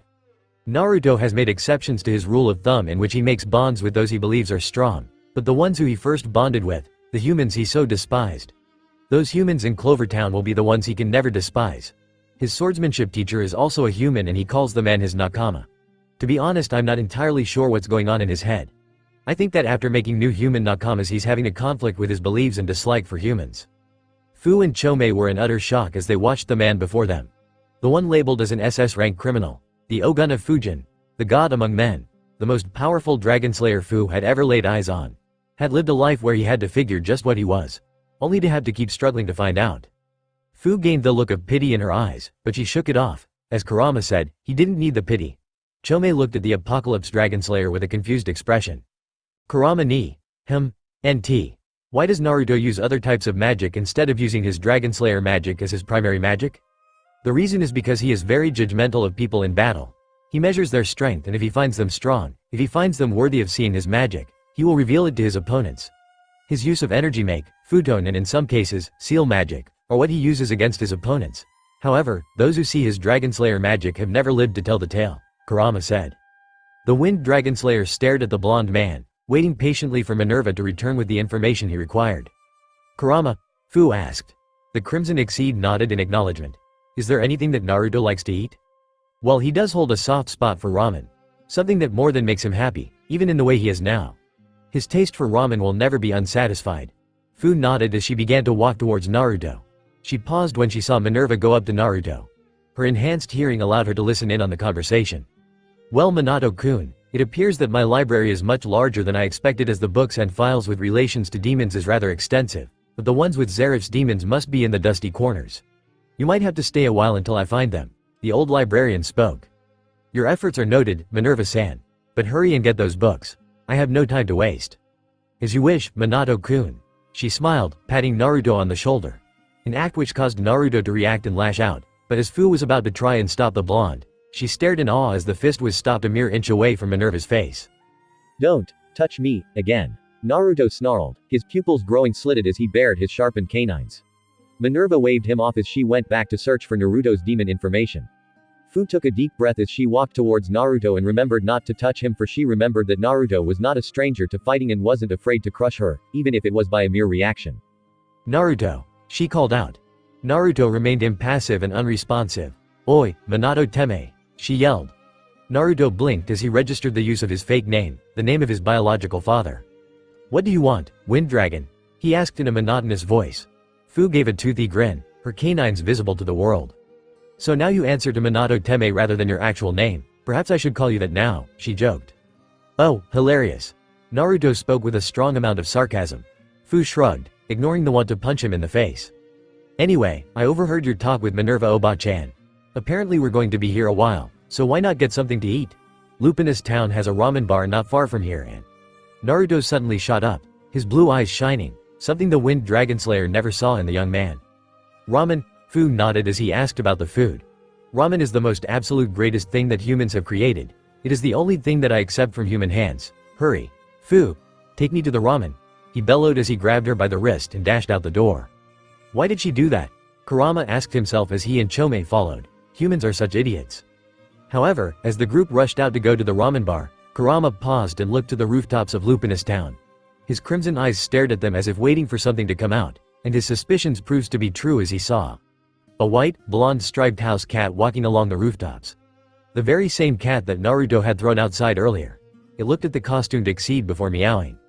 Kurama tilted his head as he entered a staring contest with the regular feline. Oi, Kurama ni-san, come on, stop staring at that cat and let's go. Your partner is attacking people to get his ramen. Kurama shook his head as he turned away from the cat. He sighed. Again? Alright, let's go, Kurama said as he followed his younger sister in the direction of their Dragonslayer partners. However, as he looked back, he found the house cat was still staring at him with those black eyes before turning away. Kurama continued to watch the house cat until he and Chome rounded the corner. The house cat suddenly released a sigh of relief as it dropped down from the rooftops into the alleyway next to the house it was atop of. A dark blue magic seal formed beneath the cat before said feline began to twist and change, becoming the voluptuous figure of one Yugito ni Milkovich. "You idiot," Matabi said as she shot a small black and blue fireball at her partner. "You nearly got yourself caught. You're lucky that your transformation magic kept you disguised or you would have been found out for sure. You know very well that your ability to transform doesn't really mask your scent." Yugito wiped her sore rear where the fireball had struck her before turning to Matabi. "That hurt, Matabi-chan, NYA. I don't give a damn, Yugito. Now then, what happened up there? Did you learn anything new?" The tail of flame swishing back and forth behind the exceed. Yugito donned a serious expression as she was asked that. Well, apparently he's searching for links relating to Zareth, something about the demon Deliora. It's nothing new as it was just what we told Altair. Though the fact that his movements are related to finding thing relating to Black Mage might be key. And I should tell her that Fujin-kun is not a cat person. Yugito said as she straightened her hair where it was gripped tightly by Naruto when she was in her cat transformation, fixing it back into its trademark ponytail as she removed the hair tie from her pocket. Interesting. So he seems very focused on finding things relating to Zareth. It would make sense though since he went for the lullaby flute. Matabi's tail swished, leaving trails of black and blue flame behind it. Also, he seems to have a couple of associates here. One of them seems to be a rather attractive girl. NYA. The blonde twin of Ultir added. The dichromatic-eyed cat purred at that. So, what would that have to do with anything? I find it hardly relevant. Ult-chan is gonna get jealous. NYA. Matabi blinked at Yugito before she chuckled at Yugito's joke. You got a point there, Yugito. She might go on a rampage. NYA? Yugito raised an eyebrow before laughing. Yeah, my Imouto does seem like the jealous type. Come on Matabi-chan. NYA. We have to keep our eyes on Imouto's boyfriend. NYA. The blue and black exceed nodded before the two hopped across the rooftops in silent pursuit of the Oguna Fujin and the Onibi Myobo. Fairy Tale Guild, Magnolia Town Natsu, Urza, Gray, Happy and Lucy all sat at a single table. With the pink-haired firebrand and the S-class female now back in fighting condition, they were ready to go back to work. However, upon hearing that Natsu and Urza were going to leave on a training trip soon, the others decided that they would do the same. So Gray, what is your plan? Lucy asked. Gray patted the bag he had right next to him. I'm going back to the mountains to practice my ice make. It is located further up north in Fury so the journey will take a while. Gray explained. Lucy nodded as she looked at Natsu. Urza, what are you gonna do? Natsu and Gray asked. I will be leaving the guild just like the rest of you. I will be returning to the place where I was taught to wield a blade and I will be visiting my old master, Urza said. Also, Lucy is coming with me. Natsu, Gray and Happy all gained shocked looks at that. Lucy's going with you? Why is that so hard for you all to understand? Lucy yelled out. Urza nodded. Yes, she has come to realize that she is very weak. Lucy's sweat dropped at that, and that she will eventually come to rely too much on her spirits. She then decided that maybe she could learn to wield a blade like I can, so she will be coming with me to learn how to use a sword. Well, that's cool. Lucy, you're gonna kick ass if you get as good as Urza. Natsu said. Lucy blushed. Thanks, Natsu. Good for you. Just make sure you don't cut yourself, Gray said. Lucy nodded. You're very heavy to carry, Lucy. Hopefully your fatness won't get in the way of your sword training, Happy said. Shut it, you stupid cat. Lucy roared. Aye, sir. The winged cat flew around as he avoided being choked by the raging blonde. The group laughed at the scene before Lucy calmed down. The blonde celestial mage then turned to the fire Dragonslayer. So Natsu, what about you? What are you doing? Well, Ji-chan told me he has a friend waiting for me at the location he wrote on a map for me. He said not to show it to anyone, not even you guys. He said the guy is strong, but that's good enough for me. Once I have a strong master, I'll get stronger. Natsu punched his fist into palm, and then I'll show that idiot wind god just how weak of a Dragonslayer I am. The other four members of the table looked at each other upon hearing that. Natsu. About that, there's something you need to hear, Lucy said. Natsu blinked at that. What do you mean? The Rosette asked. Well, we remembered the things that the Oguna Fujin told you. Natsu frowned at that, his head bowed low. Yeah, all too well. What about it? Well, remember when he said you were a disgrace as a Dragonslayer? The son of Igneel nodded at that. Hands tightened into fists with frustration. Urza sighed as she prepared to tell Natsu what she and Lucy thought. Well, he said you were a disgrace to our species, Natsu. The species being Dragonslayers. Natsu raised an eyebrow as he tried to understand what the Titania was saying. His eyes darted back and forth as his brain began to piece things together. His eyes widened before narrowing. Please don't let me be right, Natsu thought. So what are you saying? He asked. Lucy looked around to see if anyone was listening in on them before going up to Natsu's ear. We think that the Oguna Fujin, that he's a Dragonslayer. Natsu's eyes widened and he cursed. Kuso.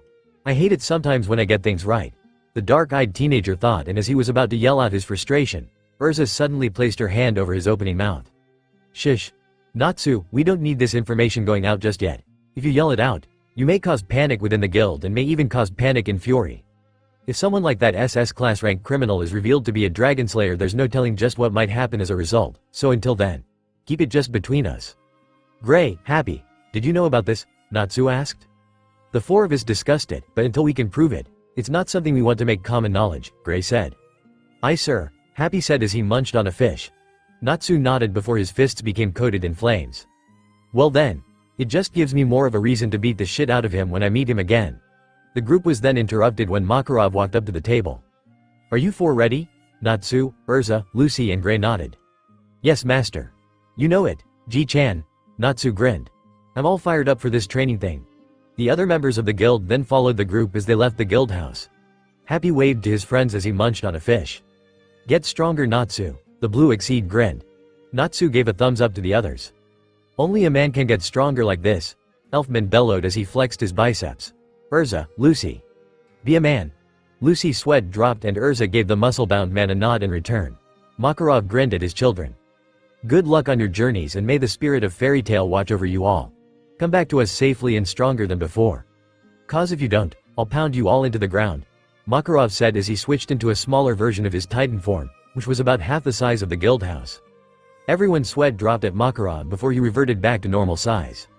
Have a nice trip. He waved, causing everyone to face fault at how quickly the wizard saint switched moods. The four mages then headed off to the edge of Magnolia Town.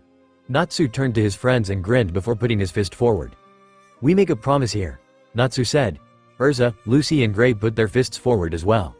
No matter how long it takes, we will meet up again after our training and we'll be stronger. No problem, hothead. Gray grinned.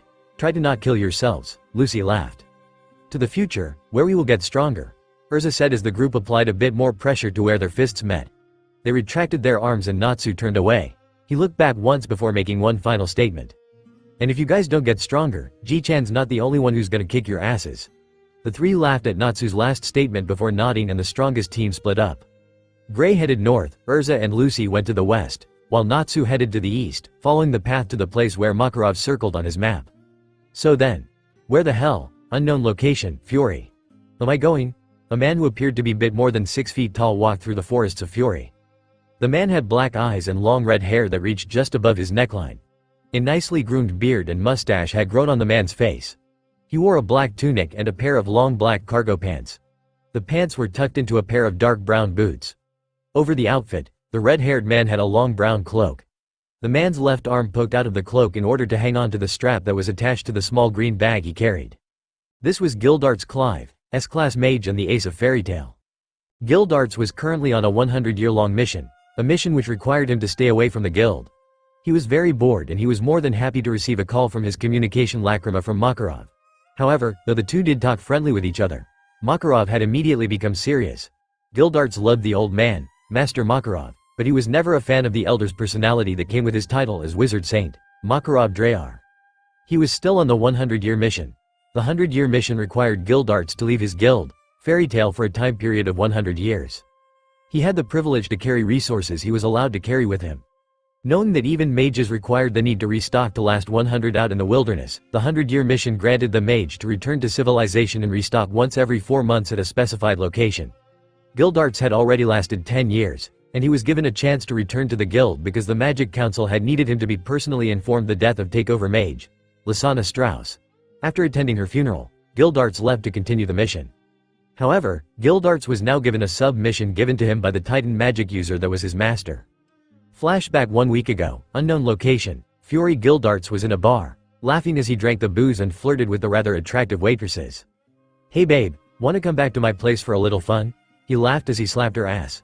The woman rolled her eyes, slapping the empty tray in her hand against the older man's face, leaving a noticeable dent in the metal. Gildarts groaned as he watched the girl walk away. Though he hated to see them go, he loved to watch them leave. his head swaying to the movement of her ass. Gildarts drank his mug of beer before deciding it was time to go. He gave the bartender his money before leaving. As he exited the bar, Gildarts massaged his head while drinking a bit of water to ensure that he wouldn't regurgitate his alcohol. That's the last time I drink 5 barrels of the shit. How does Kana do that? He wondered. However, just before he was about to continue with the 100-year mission, he felt a pulse of magic from within his pack. He reached into it and pulled out the communication lacrima and pumped his own magic into it so that the connection would be established. Looked into the lacrima and smiled upon seeing the face of Makarov. Oh, hey master. Yo. Good to see you're in good health, my old friend. Makarov smiled before he showed a serious expression. This was no longer Makarov Drayar, carefree master of fairy tale. This was Makarov Drayar, member of the 10 wizard saints and guy who looked like he wanted payback for something. Gildarts frowned as he took note of the expression. So what did you call me for? You usually don't call unless it's an emergency. What's wrong? Gildarts asked as he stroked his beard with his other hand. Well, I can't depend on Laxus and Mistogan is always in and out, so you're the only one I can ask to do this. Gildarts. Gildarts' eyes hardened as Makarov explained what happened to the strongest team. Gildarts resisted the urge to shatter the lacrima out of rage, but instead he performed his crash magic and shattered a couple of trees a few feet away from him. I see. And you need me to get a little payback for you? Makarov nodded. But be careful. The boy is not an SS-class criminal mage for no reason. Having defeated Urza in her field of expertise shows that he is capable of using many skills. The S-class mage nodded to the wizard saint. I understand, master, though what will this be with respect to my mission request? Makarov tapped his finger. Actually, the 100-year mission is just for you to stay away from the guild for the 100 years, and given that you just used up one of your restock options for the year. Gildarts raised an eyebrow. You have that drunk look on your face, Gildarts. I've had a feeling that when you restock your supplies that you would drink too. Well, I won't lie, but, Makarov chuckled at his friend. Okay then, Gildarts.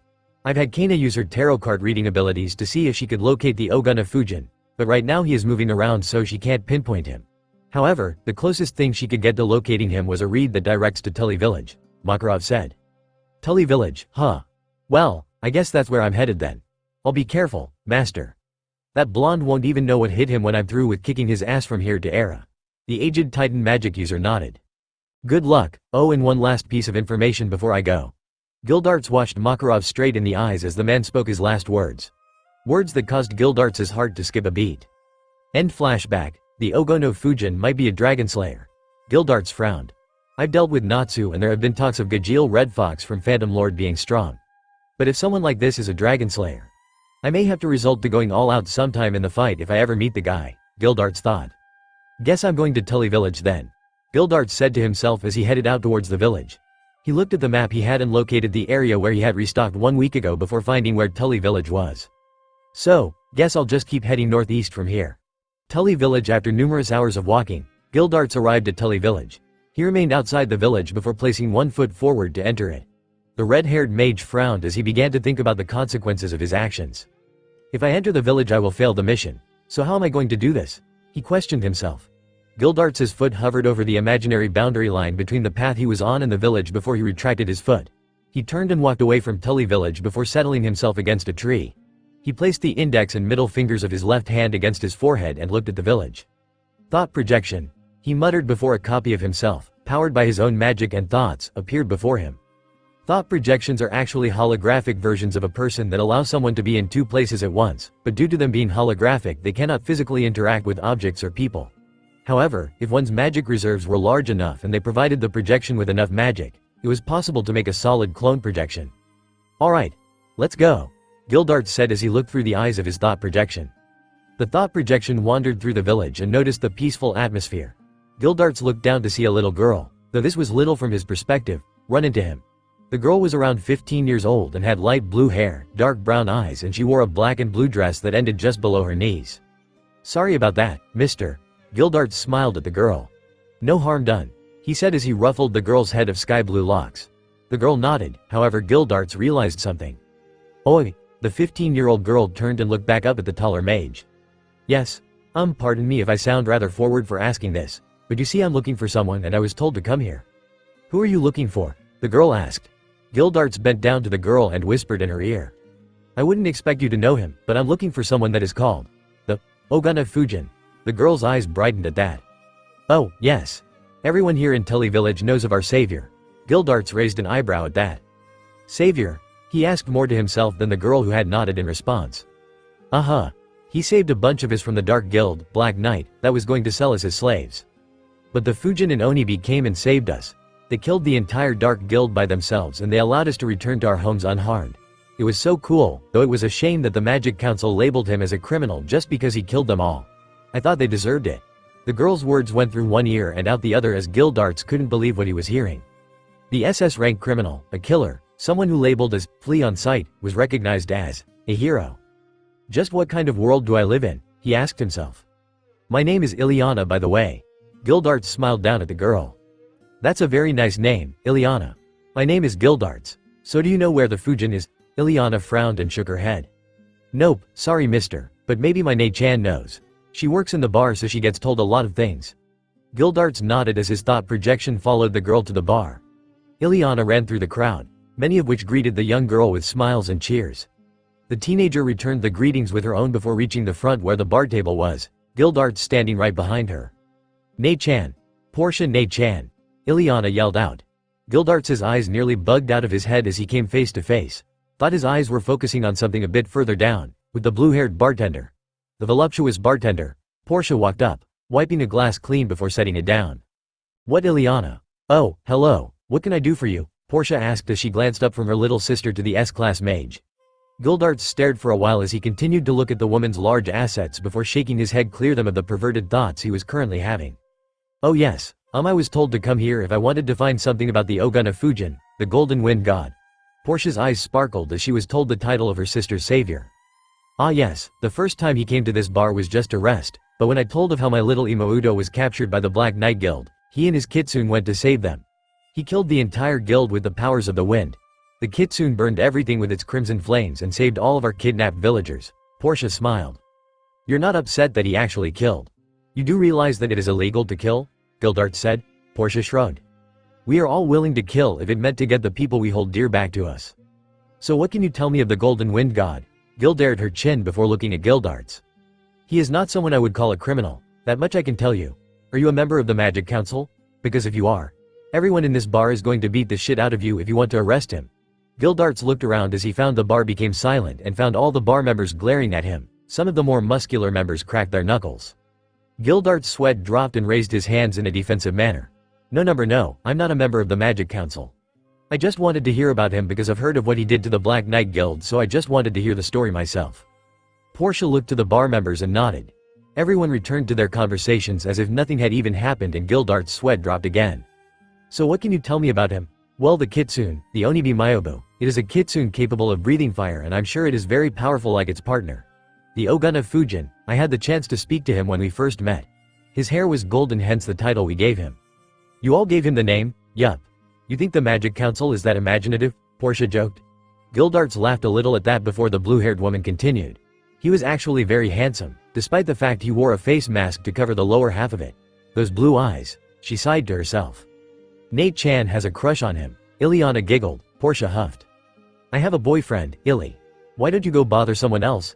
Ileana giggled again before spinning on the swiveling bar stool. Anyway, Portia continued, he was rather uncaring and a bit of an asshole at first because when I asked him if he could help since he told me he was a mage, he denied it right out. He told me why we couldn't handle our own problems by ourselves instead of relying on others to dirty their hands. Gildarts' eyes narrowed at that. How dare he say such a thing to this beautiful woman? But then he showed that he had a bit of a softer side when he went to go and save out villagers. The villagers said he was powerful. He killed without mercy and the entire guild fell to his and the Onibi's might. Gildarts' eyes widened with amazement as the way Portia told the story made it seem so impressive, which he was very sure it was since having two individuals take down an entire dark guild was very impressive. I see. After he saved the villagers, he disappeared into the wind and we never saw him again. Ileana added. The fairy tale mage looked at the smaller sibling. Never saw him again? Well, he was just passing through after all. He never had any true reason to stay after all, but we will remain grateful to the man. Gildarts nodded. Would you all have any idea where he would have headed to or where he is now? The thought projection asked. Portia tapped her chin before shrugging. No, sorry. The ace of fairy tale's head dropped. However, his head shot back up at the mention of the sacred word. If you really want to try and find him, you could always head in the direction of where the wind blows. Our people are rather superstitious and a lot of the older villagers and the kids have come to believe that the Fujin is located wherever the wind blows. Gildarts nodded before getting up and exiting the bar. "Thank you for your time, Portia-san, Ileana-chan." Gildarts smiled. As he exited the door, the thought projection faded out of sight and Gildarts got up. He rubbed his temples. "Go where the wind blows, sheesh. What kind of stupid thing is that? Maybe I should contact the master and ask if Kana can do another tarot card reading," he said to himself. The crash magic user felt the wind hit his face and sighed again. But then again, superstition is sometimes right, Gildarts said as he followed the direction of the winds. He then sweat dropped as he took out the communication lacrima. Hee, but I'll still make that call to Kana just in case. Unknown location, East Fury. Natsu looked at the sky. It was already sundown and the sky was now a mixture of colors. The sky appeared as if it were on fire and the son of Igneal rubbed the back of his head as he turned back to the map in his hands. Sheesh, why does Ji-chan's map always have to be so shitty? It's like a doodle going around in random directions. The Rosette said to himself. Okay, Ji-chan said there's supposed to be a mountain here, but I don't see any, Itachi. Natsu rubbed his painting nose before looking up at the towering rock formation. Oh, there it is. Natsu looked at the map before noting the note at the bottom of the map. Dear Natsu, when you start looking for the mountain, look up from the map or you will hurt yourself. Natsu's sweat dropped at that. Well, I just hope I don't have to climb it. He looked back at the map. P.S. You have to climb the mountain. The fire Dragonslayer groaned as he slid his hand down his face. He looked at himself and then back at the mountain and sighed. Of course, it has to be a giant mountain. The son of Igneal pocketed his map and sighed again. If Happy were here I could just fly up, but now I gotta climb it. He gripped the side of the mountain and began his ascent to the top. As Natsu reached about 1/4 of the way up to the top of the mountain, he grabbed a piece of the surface that suddenly began to crack. Natsu's eyes bugged out of his head in a comical fashion as he began to fall. The pink-haired fire mage quickly flipped upside down and took a breath of air. Karyu no Hoko. The force of his fire blast caused him to reverse direction and the young mage shot high upwards. He then rotated his body and coated his fists in fire. Karyu no Tekken. His fiery fists crashed into the mountainside and he dug his fists deep into the rocky surface, anchoring him to the mountain. Phew. That was close. Natsu looked down to find himself higher up than he was previously. That could have hurt. He deadpanned before continuing his climb. After many grueling hours of climbing the stupid piece of rocks that formed a result of plate tectonics, Natsu finally made it to the top. He gripped the edge of the mountain and hoisted himself up. The pink-haired boy panted as he wiped the sweat from his brow. Get up, weakling. Natsu's head shot up to yell at the person that dared to call him weak, only to instantly shut his mouth as he was suddenly staring at the tip of a silvery blade. Natsu gulped audibly. Only one day had passed and already he was near death. Natsu could only think one thing as he stared at the blade and the hand that held it. Fuck, Naruto patted his full belly, a foxy grin spread across his face. Ah, that was good. Ramen is great. Fu and Chome looked at the grinning blonde as if he had sprouted a second head. Is this really Naruto? Chome questioned her brother. Ramen has that kind of effect on him, Kurama said as he turned to the blonde who was happily singing a tune about how ramen was great. Kurama, Fu and Chome all sweat dropped. Idiot. They all thought. So, why do you like ramen so much? Fu asked. Surely it can't be that good. Naruto paused and Kurama slapped his paw against his head. Ah, you stupid human. He growled. Fu and Chome blinked in confusion at Kurama's statement as Naruto had frozen. His neck slowly turned in Fu's direction, a shadowy aura outlining his form. You dare doubt the might of the taste of ramen. Ramen is the food of the gods. It's more sacred than anything else. It has spices, noodles and other various ingredients that are harmoniously mixed together to give your taste buds the greatest sensation they have ever felt. Ramen outclasses all other human-made delicacies in this entire world. That is why ramen is the greatest, Naruto said with a matter-of-fact tone. Fu and Chome's sweat dropped while Kurama facepalmed again. Oh, the Wind Dragonslayer said in response. The Apocalypse Dragonslayer nodded before he felt a pulse of magic running through the communication seal in his cloak pocket. He removed the seal-inscribed paper before pumping a small amount of magic into it. Speak, Naruto stated in a commanding tone, a serious expression on his face. Minato-kun, I have your information. Would you rather hear it now or do you want to come back to the library and hear in person? Naruto tapped his chin as he thought before responding. I will come back to the library. It will be more beneficial since it is a spy network and my network should be updated on what I know. Minerva nodded at Naruto's response. Very well. I will be waiting. Naruto and Minerva ended their connection before taking a deep breath of air. Naruto turned to Kurama. Minerva-san has the information. We're heading back to the library now. The Crimson Exceed nodded before Fu and Chome followed the blonde Dragonslayer back to Lupinous Town's library. After walking back to the library, The two Dragonslayers and their Exceed partners sat down in front of the librarian's desk where she was waiting for them. "Ah, Minato-kun, Fu-chan. You came." She gave the two a grandmotherly grin. Naruto narrowed his eyes at the former rune knight. "Do not waste my time, Minerva-san. Tell me what you have found." Minerva waved her hand at the commanding tone the Oguna Fujin used. Ma, don't be so impatient, Minato-kun. I was getting to that," Minerva said as she reached into her desk drawers and pulled out a single cream-colored file. She dropped it on the table and Naruto raised an eyebrow as he watched it. "And what is this?" he asked. "What do you mean? This is your information. You asked to find anything suspicious relating to demons or if it had something to do with Deliora, and I did." "Well, actually I only got the first part. There was nothing relating to Deliora in recent times," Minerva explained. Kurama flew over and picked up the file, opened it and began to view its contents. Naruto read over the Kitsune costumed cat's shoulder.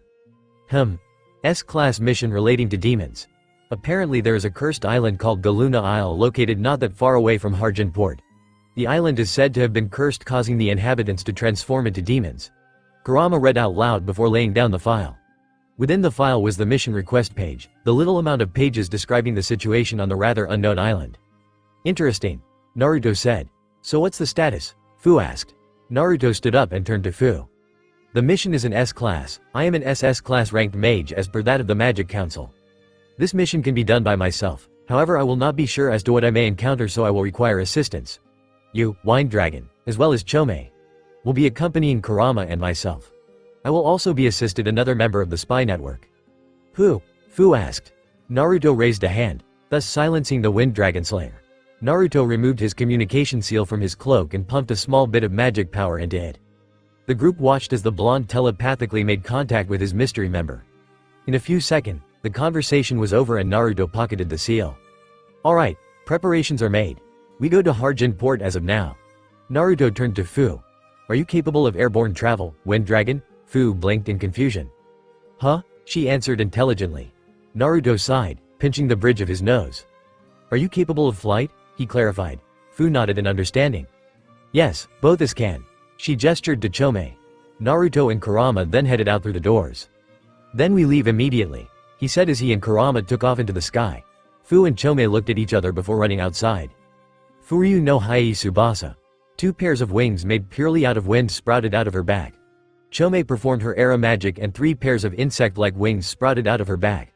The wings buzzed as the Exceed took off into the air alongside the daughter of Cyclonus. "Try to keep up, Wind Dragon," Naruto said as he was floating there, waiting for the two. Fu snarled at the blonde. "As if you can keep up with me. Papa Cyclonus taught me to be the fastest flyer through wind magic. It's you who will be eating my cloud dust." Fu growled. Naruto gave a challenging glare at the girl. "Is that a challenge?" He raised an eyebrow at her, a confident smirk plastered on his face. Fu glared back at the blonde, her orange eyes meeting his sapphire ones. "You bet your ass it's a goddamn challenge. I can kick your ass in terms of flight speed anytime, anywhere." "Very well. Now then, as I stated before, try to keep up." The blonde and Kurama turned and a sonic boom was heard as the two flew faster than the speed of sound. Another round of sonic booms followed behind theirs due to Fu and Chome following after them.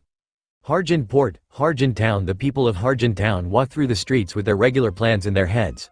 Shopping, eating, working, whatever it was they did for the day, that was what they did and then some. However, they all paused as they heard what sounded like an ear-shattering boom. The people on the streets blinked in confusion before a little girl turned skyward and spotted a few black dots. Ka-chan, look in the sky. I see birdies," the little tyke yelled as she pointed to the large expanse of blue. The girl's mother turned in the direction her daughter was pointing in and noticed the black dots were growing larger. A sonic boom was heard once more and the surrounding townspeople looked to see the black dots nearing their location. A final sonic boom was heard and suddenly a blur of green and yellow landed near them, scattering pieces of the walkway as well as a few people. A smoke cloud resulted from the impact of the objects with the ground. "Ha, told you I could beat you in terms of speed. Do not kid yourself, Wind Dragon. I obviously won your little challenge." The smoke cloud cleared and the people looked to see Fu and Naruto glaring at one another, scowls present on their faces. "As if Blondie, you got nothing on me. Just take your loss like a man." "I refuse to admit defeat because I did not lose, you stubborn female," Naruto growled. Fu's orange eyes narrowed before turning to Kurama and Chome were floating near them. "Kurama, Chome. Who won?" she asked, eager to know the outcome of her race with the Apocalypse Dragonslayer. The two Exceed turned to one another and sighed. "You humans are such idiots," Kurama grumbled as he facepalmed. Chome nodded as her insect-like wings buzzed rapidly to keep her aloft. I concur, Kurama ni. Well, Kurama. Who won? Naruto raised an EY no who won, Kurama sighed. It was a tie, alright. You both are equal in terms of speed. Naruto and Fu looked at the fox-costumed Exceed with wide eyes. You can't be serious? Fu deadpanned. I'm afraid that is the truth, Fu-chan. Chome shrugged. Fu groaned and Naruto kicked a rock out of frustration. Me. Equal with the Dragonslayer of Wind. Impossible, he muttered. Kurama slapped Naruto on the head, causing the Apocalypse Dragonslayer to glare at him. What was that for, furball? Naruto growled. The crimson-eyed cat ignored the death glare before speaking. Yeah, so Naruto. Kurama spoke as he rested atop the blonde Dragonslayer's head. Who is this third-party member? Kurama asked. Naruto sniffed the air before turning in the direction of the Harjin train station. She should be arriving now, Naruto said. As Naruto said that, the sound of the train's whistle pierced the air and the machine that was the bane to all Dragonslayers traveled along the tracks and stopped at the station. The doors opened and numerous amounts of people filed out of the train. A woman with long black hair and cold-colored eyes stepped off of the vehicle, a slightly sick look present on her face. Ah, I forgot that transportation isn't good for us. The woman moaned as she brushed her ice-blue kimono. The woman then sniffed the air before catching a familiar scent. Ah, there he is. She ran in the direction of the scent before stopping in front of Naruto, Fu, Kurama and Chome. She then pounced on the blonde Dragonslayer, hugging him. Naruto-kun. She grinned as she tightened her hold on the boy she once called her little brother. Haku, a pleasure to see you as well. Naruto rolled his eyes as he pried Haku off of his. Haku huffed as she was forced off of her little brother figure. She brushed back her long black hair before looking at Kurama. Kurama, you mangy cat, you. She petted the fox-costumed cat on the head. How have you been? Been keeping Naruto on a leash, I presume? Kurama rolled his eyes. It's impossible to control this brat. Though, I must admit he has been less annoying. Naruto and Kurama glared at each other, causing Haku to giggle. Same as always it seems, Haku said before clutching her stomach. Kurama and Naruto looked at her oddly. Haku, are you well? Naruto asked. Haku nodded. Yeah, I'm fine, Naruto-kun. It's just the train really messed me, stupid piece of metal. Naruto and Fu nodded in agreement. Tell me about it. They stated simultaneously. Kurama then looked around for a few seconds before turning back to the daughter of Glacia. Where's Yuki-chan? He asked. Haku stood back up as she settled her slightly queasy stomach. Yuki-chan's back at home with Zabuza-sama. I mean Tusan. I can never get rid of the habit of calling my own father that. Anyway, I didn't bring Yuki because she didn't want to come. She said that as long as you and Naruto-kun were there, she had no reason to come. She still sees it as her duty to be my bodyguard when no one reliable is around. She explained. Oh, and who are you? Haku said as she took notice of Fu. Fu blinked as she realized it was her being asked the question. I'm Fu and this is Chome. She introduced her Exceed partner. Haku's eyes narrowed as she sniffed Fu, making the mint-haired girl back off due to the close proximity between them. So, you're a Dragonslayer as well. I'm Haku, Ice Dragonslayer and daughter of Glacia. Fu's eyes widened as she registered Haku's scent. Oh, yeah, well I'm the Wind Dragonslayer, daughter of Cyclonus. Fu informed her fellow Dragonslayer. Haku nodded. A pleasure to meet another like me and Naruto-kun, Haku said. Naruto turned to look at Haku, interrupting her from continuing any further friendly conversation with the Wind Dragonslayer. Ice Dragon, your duties do not lie with that of making conversation. Right now, we are heading to an island known as Galuna where the inhabitants are said to be turning into demons. I have my own motives for taking an interest in the island, but if you would like to do so, you will be granted permission to work alongside Wind Dragon and investigate the cause of the transformation, and if possible, get rid of it, Naruto said. I see. Your motives are never revealed, but you were always the secretive type, so I will continue to follow you, Naruto-kun. Do what you need to do. I trust Kurama will know when to stop you. Kurama nodded. The brat doesn't plan for any conflict in this mission, Haku. Though it depends on if conflict will find us first. Naruto then walked over to the black-haired, kimono-wearing ice user. So, would like to use aerial transport via me carrying you? Or would you rather skate? Fu and Chome blinked in confusion at that. Skate? They thought with curious glances. Haku noticed said glances and grinned. Being a Dragonslayer, her pride wouldn't allow her to rely on another's help in certain tasks, and also it gave her the feeling to show off once in a while. I'll skate, she stated. Naruto nodded before activating his wind abilities and levitated over to the water's surface. Fu, Chome and Kurama went airborne as well before looking at Haku, who jumped off the ledge into the waters below. However, just before she was about to touch the water, the air suddenly grew extremely cold. Hyoryu no Hyoketsu, Ice Dragon's frozen soul, Haku said as she touched down. As soon as her sandaled feet touched the ocean's surface, the water froze and a large area of ice formed. Fu and Chome stared in awe at the powers of the Ice Dragonslayer. Now then, where is this Galuna Island? Haku asked. Naruto's eyes became a shining white as he activated Mokashiryu no Byakugan. Using the ability to create holographic manifestations through his eyes ability, memory projection, Naruto formed the map that Minerva has found that directed him to the unknown island. 100 miles due north-northwest. He answered. Haku nodded before taking a step forward, the water in front of her freezing before she even touched it this time. She then began to walk, her pace increasing as she broke into a run before she was actually ice skating atop the ocean's surface. Let's go. Naruto told the other members of his group before flying after Haku. Fu and the two exceeds followed with a nod. Galuna Island, Fiorian Ocean. The cursed island lay in the middle of nowhere, battered by the relentless waves of the ocean. Many years of being hit by waves from one end, the one circular-shaped island had been forced into the shape of a crescent moon if one took a bird's-eye view of the island. Galuna Island was completely engulfed in forest, save for the single village where the inhabitants were said to have succumbed to the island's curse, their physiology changing into that of a demon's. The three Dragonslayers and the two Exceed wandered through the jungles before coming across the village a few minutes after arriving at the cursed island's location. It was now nighttime. Naruto stepped forward as the crowd of villagers surrounded him and his compatriots. Who are you? An elderly man, most likely the leader of the village, spoke as he slammed his staff into the sands. Who we are is none of your concern, human. Naruto snarled. We are merely here to investigate the cause of your demonic epidemic and by extension, cure it. The elderly man and the other villagers gaped in shock. We apologize for our rudeness. Judging from your ability to get here, I presume you are all mages? Haku nodded. Are you from a legal guild? No, Naruto answered. The villagers immediately went into an uproar as they started yelling about having no need to pay them and them being dark mages and whatnot. However, a burst of killing intent from the Apocalypse Dragonslayer silenced them. I do not care for your epidemic in actuality. I have my own reasons for coming to this island, but it is not to help you pitiful humans. Haku tapped Naruto on the shoulder and the blonde sighed as he noted the look in her eyes that told him to shut or she would hurt him. Though he knew he Ice Dragonslayer in his current state, the fact that Haku wasn't very hard to put down when enraged made him relent. Yes, I apologize for my partner's words. Though it is the truth he speaks, but if we can, we will be able to help you with what is causing your changes. Now then, are you the leader of this village? Haku asked the elderly man. The man nodded as he slammed his staff on the ground once more. Yes, I am Mocha. The island of Galuna is inflicted by a curse that is causing our bodies to change into that of demons. The effects are only appearing at night and by day, the curse's effects wear off, but in some people, the effects become permanent and they are unable to revert back to normal during the daytime, and thus in order to keep them from harming the other villagers due to the insanity they are given, we are forced to kill them, Mocha explained. I see. Is there anything of significance that with respect to the fact that the moon is now purple? Haku asked as she pointed at the night sky. Indeed, the once silvery moon had become a deep violet, Mocha nodded. Yes, the moon had turned purple a few years ago, that was when the curse began, Mocha said. The villagers then removed the robes that they wore and revealed to the group their ailment.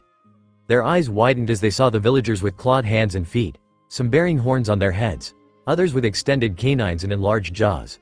Certain parts of their bodies were now covered with scaled skin with black spots. The moon's light would shine on our village and the magical power of the purple moon would change our bodies into their demonic forms. The elderly man said as his form suddenly changed into that of a purple-skinned demon with black dots as he stepped out of the darkness and into the light of the lavender moon. So that's how it happens, Kurama mused. And I'm guessing since the moon is the cause, Mocha nodded. Yes. The only way to stop this epidemic is to destroy the moon, he stated with a serious expression. Fu and Chome's eyes widened. Destroy the moon, they exclaimed. But the moon is extremely far away, and even then, the moon is most likely bigger than how it appears, so it would take a lot of power to even destroy it. Mocha nodded in agreement. It will, but it is the only way. Haku stared at the lavender moon before sighing. Naruto-kun, what's the plan? She asked her fellow Dragonslayer. The blonde looked at the ice magic user before looking at Kurama. See if you can find anything beyond the village, he instructed. The red-eyed Exceed spread his feathered wings, much to the surprise of the villagers, and then flew up into the air and looked around before spotting a large temple in the distance. Oi, there's a temple of some sort up ahead, he yelled. True to his word, Kurama had spotted that there was another piece of infrastructure along with the village. It seemed that deep within the heart of the Galunan jungles was a single, large temple. The temple was made entirely out of stone, shaped into that of a pyramid of some sort, similar to that of what the ancient Aztecs once built. Naruto turned to Mocha. Does that temple hold any significance to your people or to the island? Naruto asked. Mocha shook his head. Not really, it's most likely from the civilization that lived here before us, during the early times of Earthland. Very well, come on, we're going to that temple, he said as he took off towards the temple. Haku, Fu and the two Exceed followed behind the fast-moving blonde. As they sped through the jungles of Galuna Island, the trio of Dragonslayers and the Exceed duo suddenly came to a stop. Oi, Naruto, why the hell did we stop? Fu asked. Naruto didn't answer, merely raising a hand at the Wind Dragonslayer. Hush, Wind Dragon. Fu blinked as Naruto raised his head and sniffed the air, his ears twitching as well. Fu and Haku followed his actions and suddenly they all gained confused facial expressions. What is that? Haku asked. I know, it smells sort of like rat, Fu said. More like mouse. Chome corrected her Dragonslayer partner. Naruto turned in the direction of the scent and placed his right foot behind his left before concentrating his magic power. The sound of stomping met their ears and the group turned to see the trees beginning to rustle. Birds flew out from their perches as a large shadow towered over the trees. They all looked to the skies as the moon shadowed the image of what seemed to be a giant mouse. Is that mouse wearing a maid's outfit? Kurama yelled in disbelief. The giant mouse had light blue fur and was actually wearing a black and pink maid outfit. A frilly pink apron was worn around its waist and a white bonnet was atop its head. The mouse's yellow eyes stared down at them before it snapped its jaws, releasing loud, yet somehow terrifying squeaks at them. Chome and Kurama acted on instinct at seeing the rodent and began to hiss and meow. Now is not the time for that, Kurama, see homai. Naruto yelled to the two winged felines, his growing comically large and his eyes becoming circular and lacked irises and pupils. Naruto then raised his arms and twin twisters formed around them, however just as he was about to attack, Haku sped past him and leapt into the air. You gotten enough fun these past years, Naruto-kun. Now it's my turn. The daughter of Glacia spoke with a wide grin, exposing her sharp canines. The mouse squeaked as it raised its large, clawed forelimb to slam it down on Haku. However, Haku spun in midair and crashed a powerful kick against the mouse's fist. Ice magic. Freeze, she yelled the name of the most basic spell in the field of ice magic. The blow was quite powerful as it clashed against the rodent's fist, stopping it cold, both literally and figuratively. Ice crawled up the mouse's limb and froze the fist as well as a bit of its wrist. Haku formed claws out of ice on her hands and lashed onto the mouse's frozen flesh. The mouse's eyes widened in shock as it looked at its frozen fist before seeing Haku climbing onto its hand before speeding up its forearm. The mouse began shaking the limb to get Haku off, but the Ice Dragonslayer began using a high level of agility to jump from the mouse's arm to the other arm and back again. Her claws of frozen water were trailing along the mouse's flesh whenever she made contact with it, cutting deep enough to cause bleeding and then freezing the blood, thus leaving a trail of crystal and crimson behind her. When Haku saw she was close enough, having reached just below the shoulder of the left arm, she stomped down and ice formed beneath her feet. Ice magic. Straight shot. A pillar of ice shot out from the ice beneath her feet and shot her straight towards the mouse's face. The yellow-eyed rodent stared in shock as Haku moved at high speeds towards it. The daughter of Zabuza then raised her ice claws and raked them down the mouse's face. Ice magic. By frost, she roared. Blood spilled from the claw marks that formed only for them to suddenly freeze over, forming red ice. The mouse squeaked in pain from the intense feeling of cold it felt on its body. Red ice and regular blue ice spread across the mouse's body, but not entirely. It spotted the black-haired woman and aimed to attack her. Haku then crashed her fists together, her pupils becoming vertical slits as she drew upon her Dragonslayer magic reserves. Hyoryu no Harabin. Twin tails of ice sprouted out of Haku's rear where her tailbone would be located. She then spun and lashed out with the whip-like tails of ice, leaving behind frozen scar tissue from the numerous attacks she dealt towards the gargantuan rodent, stopping its attempt to strike at her. As Haku landed on the ground, she sped off towards the mouse once more before meeting its stomach, ice coating her fists in the shape of fangs. Hyoryu no Hyotengaka. The attack struck forth and nailed the gigantic mouse in the stomach, and suddenly a large burst of ice enveloped the giant rodent, spreading along its entire body before stopping. Haku landed on off before patting the ice sculpture she now made. Not too bad, since I haven't really been using my Dragonslayer abilities that much in the past 4 years since you left, Naruto-kun. Haku grinned toothily. Naruto looked at the giant mouse, an expression of pain frozen onto its face. Naruto nodded in satisfaction. Well done, he commented. That was epic. Fu stared in shock at her fellow female Dragonslayer. How did you get such an attack to spread over such a wide area like the mouse's body? 21 years of practice, Fu-san. Which is pretty much my entire life right there. Haku smiled. Fu's orange eyes sparkled before bowing to Haku. You are my role model. Haku blushed in embarrassment. Oh please, you jest. I'm not that good. If you want to see a true Dragonslayer in action, then you should have seen Naruto-kun when he and I sparred. His Dragonslayer magic is unstoppable. Fu nodded as she remembered what had been the outcome between that large battle between the blonde, the two members of Grimoire Heart and the head captain of the Rune Knights. All three were downed. By one man. Although he did get knocked out and seemed close to death's door. I've had the chance to see it in action. Truly a terrifying scene. Fu commented. Naruto gave a smirk of pride at being complimented on his Dragonslayer skills before turning in the direction of where the mouse had come from. Come on. We have to continue moving forward. We obviously have some competition, Naruto said. Huh. Haku and Chome blinked in confusion. The rodent was obviously not a wild animal due to the clothing it wore and the fact that it seemed to be ready to fight, as if it were guarding or protecting something, or someone. Naruto said. He quickly coated his right arm in wind magic and made slashing motion with the arm. I will find what I need. I will find Deliora. He growled out as the icy rodent suddenly shattered into cleanly cut pieces of ice. Insert music. Fairy tale Akuma Deliora, the Luna Temple. Huh? A female voice spoke in a confused tone. The owner of the voice was a rather curvaceous woman who had blue eyes. Long pink hair which was tied into two pigtails and large breasts. A choker was worn around her neck and a purple and pink spaghetti strap dress in addition to a pair of black leggings and high-heeled sandals completed the outfit. A pair of large white strips, similar to that of wings, came from the back of the girl's outfit. Is something wrong, Sherry? A short male asked. The male was named Yuka Suzuki. Yuka was a very petite man with dark-colored eyes and dark blue hair that seemed to defy gravity. He wore a green one-tailed coat with a white strip going down the middle of the coat and a pair of brown boots. His most noticeable feature, however, were his large eyebrows. Someone managed to defeat my lovely Angelica, Sherry screamed as she clutched the sides of her head in fright. Whaat? The voice of one Toby echoed throughout the ruins of the restored temple. Toby was a tall, lean young man who had decorated his face to look similar to that of a dog's. He had tanned skin which had lean muscle beneath it. A pair of dog-like ears grew out of the mop of dark brown hair. His dark eyes were extremely circular and the lower part of his face was similar to that of a dog's muzzle, down to the small black nose. He wore no shirt, but wore a pair of dark blue, baggy pants and dark brown, bordering on black boots. We have visitors it seems. Another voice said. Leon-sama, what should we do? Sherry asked the owner of the fourth voice, now identified as Leon. Leon Bastia, the other student of Ice Mage Master, Leon was a young man with spiky silvery blue hair and dark-colored eyes. He wore a dark blue shirt with a yellow stripe going down the middle of it, dark-colored pants which were tucked into a pair of silver, armored greaves. The outfit was completed with a large white cape which had a wide collar and gold trimming. A silver helmet was worn over the upper half of his skull, leaving only his mouth and nose visible. Well, given that our guests might be arriving soon, as they will no doubt discover the temple, Sherry, I suggest you, Toby and Yuka go and greet them. Leon grinned.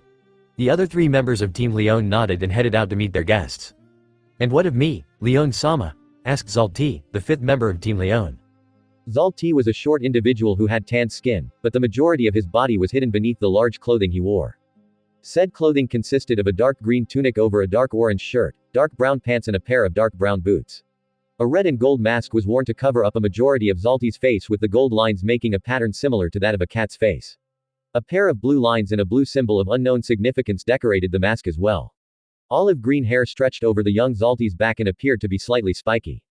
Zalti, you shall remain here in case the other three are to be defeated by the intruders. I will go and prepare the moon drip ritual.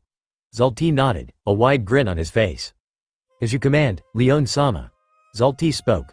Leon nodded before heading back to the underground chamber of the temple. Leon walked through the lengthy hallway, ignoring the increasing darkness because as he continued walking, an eerie violet light met his eyes. Leon entered through the doorway at the end of the hallway before coming to a stop in front of a gargantuan room that was large enough to fit at least 3 large ships inside. Leon gave an insane-looking grin as he looked up at the large object within the room. Soon, you will awaken and I will finally surpass my teacher and do what she could not. The object within the room was a large chunk of ice the size of a glacier. The blue ice was transparent and allowed Leon to view the creature within. The creature was large, but it was impossible to tell what the actual color of it was since the power of the moon drip caused the purple moonlight to focus on the frozen creature. The creature was obviously of demonic origin though, that much could be told. It was large, muscular and wore a single loincloth to cover its groin area. A large amount of sharp teeth lined its jaws and sharp claws were on its hands and feet. Long hair fell from its head down to just past its large and broad shoulders. Its eyes, an evil-looking violet due to the moonlight, shone within the ice. I will revive and kill you. Deliora. Leon laughed as he watched the large magic seal appear above the icy prison of the demon of Zareth. Sacred magic. Moon drip. Leon said as he activated the ancient magic that began to undo Ur's iced shell technique. Now it's just a matter of time before you meet the inevitable, Deliora. Outside the Galuna temple, Galuna Island, the 2 Exceed and 3 Dragonslayers stopped a few meters outside the large entrance to the Galuna temple, its dark caverns seeming as if it were awaiting their arrival. So we finally made it to the temple. Fu commented. The wind blew through their hair, Fu taking the opportunity to eat the moving air molecules and satisfy the slight hunger pang she was feeling.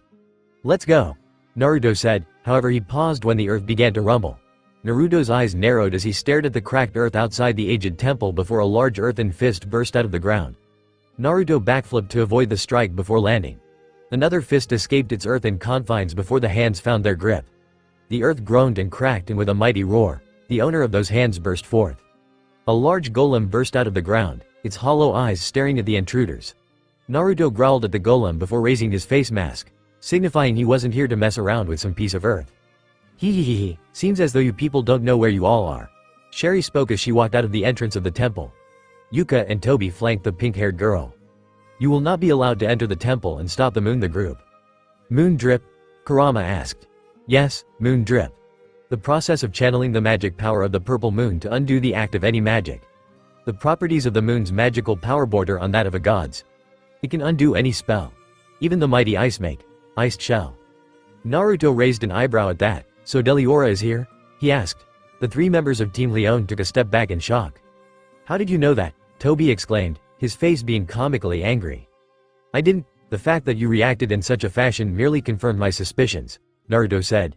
Now I suggest you weaklings step out of my way, or I will be forced to use lethal force in order to make sure you do not get in my way. Fu and Haku knew Naruto meant he was threatening to kill them, so the Wind Dragonslayer took the opportunity to divert the blonde's attention. Oi, why don't you go on into the temple with Haku and Kurama? Chomei and I can handle these 3. 4 if you count the golem. Fu said. Naruto glared at the green-haired Dragonslayer of Wind before nodding. Show no mercy, he stated before looking at Haku and Kurama. Move out. Oi, stop, Yuka yelled, only for the 3 to suddenly vanish in streak of their respective elements. Naruto appeared to dissolve into the wind. Haku disappeared in a cloud frost and Kurama in a wisp of flame. What the? Toby stared in shock only for him to turn back and receive a fist to the face. Toby clutched his face in pain before Chomei appeared above him and her arm changed into that of the Kabutomoshi's exoskeleton-covered leg. The sharp limb nearly speared through Toby had Sherry's golem not deflected it with a punch. A large scratch formed, cutting a few inches deep, showing just how sharp the leg was. Sherry smirked. You will never be able to defeat my doll play magic. My golem doll will crush you both. Sherry grinned widely. Fu's eyes narrowed and Chomei changed her other arm into that of its Kabutomoshi form, her insect-like wings buzzing rapidly. I'd like to see you try, Fu said. Very well. Toby, get her. Toby shook his head as he got over the pain he had felt on his face from Fu's initial strike. He then held up his hands and his nails lengthened into claws before they took on a green color. Insert music. Naruto Shippuden Kokuten. My paralysis poison will end her before she will even realize it. Toby smirked before taking off. Fu stood completely still, arms crossed in an uncaring manner. Toby released a battle cry and brought down his claws only for Chomei to intervene and slap away his arm with one of her beetle limbs. Toby's eyes widened before he suddenly had to block a counter-strike from Fu's other sharpened beetle limb. You think you can keep up, dog boy? Chomei asked with a hiss. Toby's eyes narrowed before he charged forth. He slashed downwards, but Chomei flew out of the way and struck with both sharpened limbs. Toby quickly ducked and lashed out with a spin kick. He then went with the momentum to strike with his heel, which Chomei ducked under before bringing down both clawed hands. Chomei quickly flew up in between his arms as he had unknowingly left a space between them. She then spread apart her transformed hands and deflected the strike before she grew the Kabutomoshi's horn. The sharp horn stabbed into the canine-like man's chest, but not deep enough to kill him. Chomei removed her horn before slashing repeatedly with her Kabutomoshi limbs. Lines of red decorated the dog-like man's body before Chomei spun and lashed out with her whip-like tail. Toby skidded backwards and Chomei then flew up into the air and performed a loop-de-loop, her wings buzzing rapidly as she picked up speed and crashed headfirst, stabbing the blunt side of her horn into Toby's stomach so as to kill him. Toby howled in pain, coughing up blood and bile as he went soaring through the air. Chomei smirked as she reverted her limbs back to normal and her horn shrunk back into her forehead. Now then, you were saying something about beating us? Chomei stated with overconfidence. Sherry nodded as she sent her golem forth. The golem released a roar as it shot a punch towards the Exceed, moving faster than one would expect from a giant of its size. Chome was suddenly sent flying through the air, but managed to steady herself. The golem went to follow up with another punch, but Fu appeared in front of the earthen behemoth and raised her arms, crossing them in front of each other, coating them wind. "Furyu no Yokuken, wind dragon's wing blades," she cried out. She slashed both arms in a downward diagonal direction. The golem suddenly froze in place before a large X formed on the golem's body before it fell apart, becoming nothing but rubble. "Arg, damn you bitch!" Sherry roared as she channeled magic into a pile of rocks. "Doll play magic. Rock doll." A large rock beast formed from the pile of rocks, roaring at the wind Dragonslayer. However, before the beast or Fu could attack each other, Yaku appeared, magic seals appearing in front of each hand. Wave magic. Bullet. 2 bullets of pure magic shot forth. Fu quickly jumped and rolled out of the way as the bullets impacted with her previous location, causing the ground to shatter. Fu's eyes widened. He's stronger than he appears, but not stronger than a Dragonslayer. Fu's pupils became vertical slits and she took a deep breath. A gray-green magic seal formed in front of her jaws as she reared her head back. Furyu no Hoko. A large twister spiraled out of her mouth. Yuka and Sherry stared in shock as they watched the attack. "She's a Dragonslayer," Sherry exclaimed. Yuka quickly clapped his hands together. A magic seal formed. Wave magic. Shield. Yuka yelled as a shield of deep blue magic energy formed in front of him. The large twister clashed with the shield before it was suddenly nullified. Fu stared in confusion as her attack dispersed as if it were never there. "What the?" she growled before taking off towards Yuka, only for Sherry's rock doll to jump down. Fu quickly stopped running and jumped out of the way. As the rock doll landed, Fu leapt and spun around. Furyu no Rankyaku, wind dragon's storm leg. A wave of wind blades flew forth from her rapidly spinning leg and crashed into the rock behemoth, sending it skidding backwards with a few slash marks on it. "My rock doll is tougher than the golem, weakling." Rock doll, crusher. Yuka and the rock doll ran alongside each other and Fu's eyes twitched as she was called a weakling. "Oh, that bitch did not just call me weak," she mumbled to herself before channeling her magic into her feet. A magic seal formed beneath her feet before she took off. Yuka and the rock doll paused in their charges, looking around for the girl who seemed to have disappeared. Suddenly the wind Dragonslayer appeared above Yuka.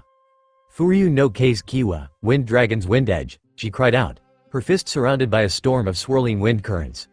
Yaku's eyes widened as the attack neared him before he sent out a pulse of magic energy which took the form of a dome around the blue-haired boy. "Wave magic. Shield," he yelled. The attack clashed with the shield, causing it to nullify, and Fu's eyes widened once more. "Again, you stopped my attack." Fu growled as she quickly used the force of the strike to pivot and rotate her body, thus effectively avoiding the punch to her abdomen from the rock doll. Sherry smirked. As long as Yuka keep nullifying her magic attacks, there's no way she can win, even if she is a Dragonslayer. The pink-haired beauty thought. Yuka quickly fired off another round of magic bullets at Fu, who quickly dodged the volley only to raise her arms and block the strike from the rock doll. Fu quickly ducked as she felt movement behind her, only to relax slightly when she saw it was her exceed partner. Insert music. Fairy tale Mahu Taisen. Chome suddenly released a glow as her body suddenly began to morph. The tattoo of a kabutomushi beetle which was on the back of her neck suddenly grew and snaked its way around her body, transforming the feline wings, and a single tail formed, an equivalent of 3 tails, which was enough power to end this fight in Chome's mind. "Bug buzz." The horse-sized kabutomushi yelled. Chome then fluttered her wings rapidly, a screeching sound heard by all. Fu clutched her ears in pain along with Yuka and Sherry. The rock doll was unaffected though, and seeing its master in pain made it see Chome as an obvious enemy. It charged forth and Chome stopped buzzing her wings before lashing out with her tail, now covered with a few sharp spikes. The light green rear appendage shot forth and stabbed itself through the rock doll's shoulders, knees and stomach, sending it to the ground before Chome swiped its head clean off. Fu rubbed her ears before glaring at Chome. "You idiot furball. You nearly deafened me." The transformed cat sweat dropped and chuckled, scratching her horn in embarrassment. "Sorry, I forgot you have sensitive hearing and that bug buzz affects ALL people." Chome chuckled nervously as Fu's glare intensified. Fu then took off towards Yuka and reared back her fist before shooting it forward. Yuka released a cry of pain as he was struck in the cheek. He tumbled through the air before righting himself. He looked up in time to see Fu descending towards him, taking a deep breath. Her chest swelled as wind and magic energy built up within her lungs before releasing it. "Furyu no Daitapa, wind dragon's great breakthrough," she yelled as she unleashed a powerful blast of wind. The wind bullet sped towards Yuka, who formed his wave magic shield and stopped the attack. Fu then twisted and slammed an axe kick onto the shield only for it to stop her physical blow. Fu growled as she continued to strike at the dome-shaped shield. "You bastard, put down the dome so I can kick your ass," she growled. She punched the dome, causing it to deflect another one of her strike. Chome then flew towards the dome and crashed into it with enough force that her horn broke through the defense and slammed into Yuka's arm, injuring the limb. The blue-haired man rolled along the ground, clutching the pained limb. "How did you do that?" she asked. Chome quickly turned to see Sherry call upon another one of her dolls. This time it was a large, walking tree with a face one would see on a jack-o'-lantern. The tree doll raised its wooden fist, aiming to crush the Wind Dragonslayer, but Fu suddenly vanished in a blur of speed. She then reappeared behind it and the tree doll released a hollow laugh before as it observed nothing happened to it, only to freeze as its body was revealed to have been sliced into splinters. Fu stood back up, her hands coated in wind in the shape of claws. Furyu no kamikaze no sume, Wind Dragon's holy wind claws. The tree doll fell at the might of the Wind Dragonslayer before she turned to see Yuka standing back up to his feet and Sherry fuming with rage at having 3 of her dolls beaten. "Well, Fu-chan. Your opponent is releasing a pulse of magic, thus interrupting with the flow of magic around and in your attacks, thus nullifying them. So how did you counter it? The dome is strong, but if you hit it at a high enough velocity and with enough force, it should break through and strike the big eyebrow-ed freak," Chome said as she finally took notice of those angular eyebrows. Fu nodded as she saw Yaku set his sights on her and Sherry summon another rock doll. Chome sprouted another wing, giving her 3 wings and a tail, and took off towards the rock doll, slamming into it and sending it flying through the air. While Chome did that, Fu sped towards the wave magic user. Yaku raised his hands and magic seals formed in front of them. Wave magic. Bullets. Furyu no Rasendangan, Wind Dragon's spiraling bullet. The wind bullets collided with the magic bullets in mid-air, causing small explosions in the air. Fu then inhaled the winds from the explosions, fueling her strength before taking off at high speeds. She then rushed towards Yaku, who quickly formed his shield and smirked. "Give it up," he told her as he watched her continue her charge. "You will never break through this defense. Your bug cat thing got lucky, but you will never break it again. Then I pity you," she said, causing Yaku's eyes to widen as Fu's speed suddenly increased as she sprouted 2 pairs of wings on her back. "Because I'm about to break it." She supported her statement with a powerful headbutt that smashed through the dome and into the blue-haired boy's stomach, causing him to cough up spittle and a bit of blood. The wind was also forced out of his lungs. Yaku tumbled along the ground before slamming into the wall of the aged temple, unconscious. Fu then turned to see Chome finishing off Sherry's rock doll. Fu then disappeared in a gust of wind before reappearing in front of the pink-haired woman. "So I'm weak, huh?" she snarled at the blue-eyed woman. Sherry stuttered as she tried to find her words, but the fear she was currently feeling as she stared into the angry eyes of the Wind Dragonslayer silenced her vocal cords. Fu snarled before punching the woman hard against her skull, causing her head to spin before she collapsed like a rag doll on the floor. "You're the one who's weak, bitch," Fu said before spitting on the ground near the girl. Chome's body glowed a blue-green color as she reverted back into her feline state, the kabutomushi tattoo reforming on the back of her neck as she did so. "Alright, Naruto, Kurama ni-chan and Haku are waiting for us," Chome said before flying off into the temple, Fu following right behind her. Inside Galuna Temple, Haku, Kurama and Naruto entered the temple grounds, walking through the long, dark corridors. Naruto took note of the fact that the temple, which seemed to be much older than how it looked, smelled that way as well. "Strange. This temple shouldn't look like how it does currently," Naruto commented. "Why not, brat?" Kurama asked. "The temple smells older than how it should. Given by how it looks, one can only assume that someone took the time to restore the temple, and it is unlikely the locals of the village would do so since they had never even set foot in this place. Their scents are not present in here at all, so that leaves our mystery assailants. But why would they want to revive this temple?" Naruto asked, now talking more to himself than to his fellow Dragonslayer and Exceed partner. "Maybe there's something in here worth the restoration. Like, oh, I don't know. Deliora," Haku stated bluntly. "But what would they want with Deliora?" Kurama added his own question.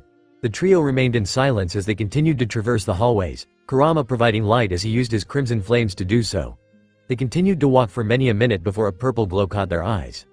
"What is that, Naruto-kun?" Haku asked. Naruto's eyes narrowed before shaking his head. "The energy coming from it. It is similar to that of the magic power surrounding the island. This must be the cause of their transformations, the source of what is so very wrong about this island," Naruto said as he took off towards it. Kurama and Haku followed after the son of Agnologia before they stopped. Upon entering the room, they noticed the large space they were in. However, they noticed the room was empty and that though the violet rays of moonlight entered the chambers, there seemed to be something else beyond it, identified by the fact that the light seemed to be more concentrated at the end of the following corridor. "We should continue down there," Kurama said as he pointed at the corridor. Naruto nodded before taking a step forward, only to withdraw his foot, spin on his heel and lash out with a brutal spin kick. Kurama and Haku stared in shock as they took notice of an orb-like object crashing into the walls of the chamber. A laugh then filled the air of the room and the two Dragonslayers and one Exceed looked around the room, the laughter bouncing off all the walls. Well, it seems we do have some intruders.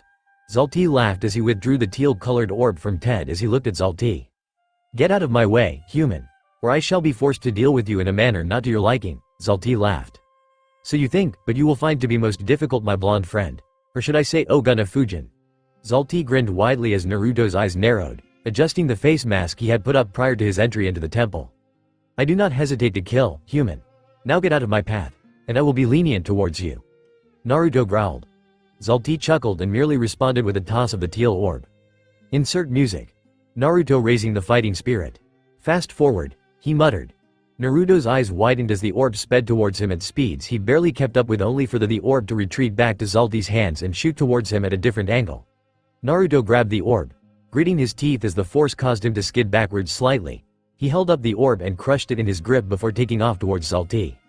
The mask-wearing member of Team Leon gaped in shock as Naruto appeared in his face. He then grabbed Zalti by the mask and slammed him into the wall of the temple, causing an imprint to form before forming a wind blade. Kase no Yaiba. Naruto snarled as he positioned the wind blade at Zalti's heart. However, when Naruto was about to strike, he took notice of something strange about the male before him. He sniffed Zalti and his eyes narrowed. You sound and look like a male. Yet you have the scent of perfume and you smell strongly of estrogen and progesterone. Just who or what are you? Zalti chuckled as he stared at Naruto. You would know me quite well, but I think we could talk about these matters later. Fujin-kun. Zalti's voice suddenly changed into that of a female's, a voice Naruto remembered all too well. However, before he could say or do anything, Zalti suddenly held out a hand. Rewind. The teal orb was reassembled and shot back towards Zalti, striking Naruto's spine in the process. Zalti then kicked Naruto in the stomach and with amazing agility, backflipped out of harm's way, or so he thought. Kurama fired a crimson sphere of flame from his feline jaws, but Zalti quickly fast-forwarded the flames, affecting the amount of oxygen in it and caused it to decrease and the flame to dissipate. Haku then dove down from above, her hands coated in claws of ice. Hyoryu no Tososo. The claws slammed down on Zalti's previous location as he jumped out of the way. The ground froze as she made contact with it, and Haku then followed up quickly by shooting her hands forward and an ice blue magic seal formed in front of her. Ice magic. Arctic tunnel. A powerful blizzard in the form of a funnel, shot towards Zalti only for the member of Team Leon to cartwheel out of the way before hopping up to the higher levels of the chamber. However, Kurama flew up after her and coated his paw with red flame. The flames fashioned themselves into the shape of a fist, but Zalti quickly extinguished the oxygen supply for the flames before grabbing Kurama and throwing him out of the way. He's trying to escape, Haku exclaimed. Naruto snarled. Like hell you will. He channeled his wind magic into his feet and a gray-green magic seal formed beneath them. Fudon. Shunpo no Fujin. He then vanished into the wind before reappearing in front of Zalti, frightening the green-haired man. Naruto roared as he brought his wind-encased leg down upon the suspicious male. Fudon. Kazujiri. The wind arc shot forth from Naruto's leg, sending Zalti to the ground with a large diagonal cut stretching from his left shoulder to his right hip. Zalti clutched the bleeding wound before jumping off of the rocks that jutted out of the aged temple chamber before a violet magic seal appeared beneath him. Hyoryu no Hoko. Goukakyu. The raging fireball and roaring twister of frost sped towards the masked man, only for said man to grin widely as he vanished in a pillar of purple light just before being struck. Naruto cursed as the attacks met in an explosion of steam and smoke. Teleportation magic. He muttered. Oh, how I hate that type of magic. So he got away, no big deal. It's not like he was important like those other three. Besides, it only solidifies your point that there's something here. Naruto nodded as Haku patted him on the shoulder. Naruto. You know you can tell us things. There's no one we could talk to anyway, except for Zabuza-sama. Naruto rolled his eyes. Haku. He's your Tusan, call him as such. He's been begging you for the entirety of the 4 years I was there and you still struggled to do that. Haku giggled as Naruto gained a mischievous grin on his face. Kurama chuckled at Naruto's joke, a sign that his humanity was flickering in and out of existence. Naruto then looked at the place where Zalti had last been. So, you're that girl from Grimoire Heart, huh? Interesting. But what could you want from this? He thought. The three then continued into the chasms of the Galuna temple, moving deeper into the final chamber. As they entered said final chamber, they all had to squint due to the brightness of the moonlight in the room. Haku quickly slammed her palm on the ground. Hyoryu no Hyojinheki, Ice Dragon's ice wall. The wall of crystalline water molecules appeared and refracted the light of the violet moon and the magic energy away from them, allowing for clear sight. Despite the ice distorting the image slightly, they were able to see the violet moon rays shining down on a large chunk of what appeared to be. "Is that ice?" Kurama asked. Haku looked at it and licked her lips hungrily. "Oh yeah, and big piece too. But there's something in there," Haku said as she pointed at the dark figure within the ice. Naruto nodded. "I see it, but there seems to be magic power coming from somewhere." Naruto inhaled, eating the magic energy and drawing it from its source. After he did so for a few seconds, he caught the point of origin and jumped out from behind Haku's ice wall and landed next to Leon, who was busy with the moon drip ritual. "You do know that tampering with forces beyond your control is not something you humans should be doing," Naruto said in a stoic tone. Leon was so startled that the magic energy flickered for a moment, but he regained control of it and steadied the flow of moonlight onto the melting ice. "What the? Who are you? Where's Zalti? He should have stopped you," Leon yelled. Naruto's eyes narrowed at the helmet-wearing man in front of him. "Your subordinate abandoned the fight. It was 3 against 1. The odds were in our favor. Now tell me, what do you want with Deliora?" Naruto growled out. Leon smirked as he watched the beam of violet moonlight fall onto Deliora's icy prison. "My master, failed to defeat the demon because I know that demons are immortal. Even the magic of iced shell wouldn't have been able to stop a monster of this magnitude, so I decided that to surpass my master and finally show the world that I am a supreme ice mage, I will revive the demon and smite it with my own magic." Leon grinned before laughing like an insane maniac. Naruto stared at Leon with his sharp canines bared. "You cannot be more idiotic, human. True, your teacher failed in her efforts to stop the demon, but you want to revive it mainly to prove your strength. You humans really are lacking in mental strength," Naruto said. Leon growled as he slammed his fist against his palm, a pale blue magic circle forming in front of him. "I'll show you, idiotic. Besides, who are you to stop me?" Naruto snarled as the wind picked up around him, his magic power spiking and killer intent becoming more potent. "I am someone you do not want to engage in combat with," he growled at the shocked Leon. Naruto took a DTEP towards Leon, who took a step back in fear before shaking his head to rid himself of it. "Ice make. Tiger." A large tiger made entirely of ice formed from the magic seal and sped towards Naruto, only for Haku to dive down from above where she had positioned herself and smash the tiger into shards before eating them. "Ah, TD delicious. Now then, you're an ice mage, and if you were taught by as you claimed, your ice must taste delightful," Haku said as she licked her lips savoring the first sample she ate. Lion's eyes widened as he stared at Haku. Kurama then floated next to Naruto, paws alight with crimson flame. Just what are you three? None of your business," Kurama hissed as he threw a red fireball at Leon, who jumped out of the way only for Haku to appear to his right and strike him in the ribs. He grunted in pain before casting another spell. "Ice make. Swallows." A flock of small birds made of ice flew towards Haku, who grinned widely as she slid into a fighting stance. She twisted and turned as she used numerous knife hand strikes to shatter the birds of ice, sometimes even going so far as to leap up and crunch the birds of frozen water in her jaws. "Ice make. Wolves." The 2 wolves of ice rushed towards Haku, but she merely grabbed one wolf by its muzzle and slammed it into the ground, shattering its head before going into a handstand and leaping above the second wolf as it tried to bite her. As she landed on the ground, the wolf was already in mid-jump, but Haku slammed her fists together and her hands became coated in ice in the shape of sharp teeth. "Hyoryu no Hayatekaga," she yelled as she crushed the ice wolf's head with her fangs. She then turned to see Leon form a large magic seal as he called upon an equally large amount of his reserves. "You may have defeated those spells, but you will not conquer this one. Ice make. Dragon." The large reptile of ice flew forth towards Haku, who smirked as she took in a deep inhalation of air.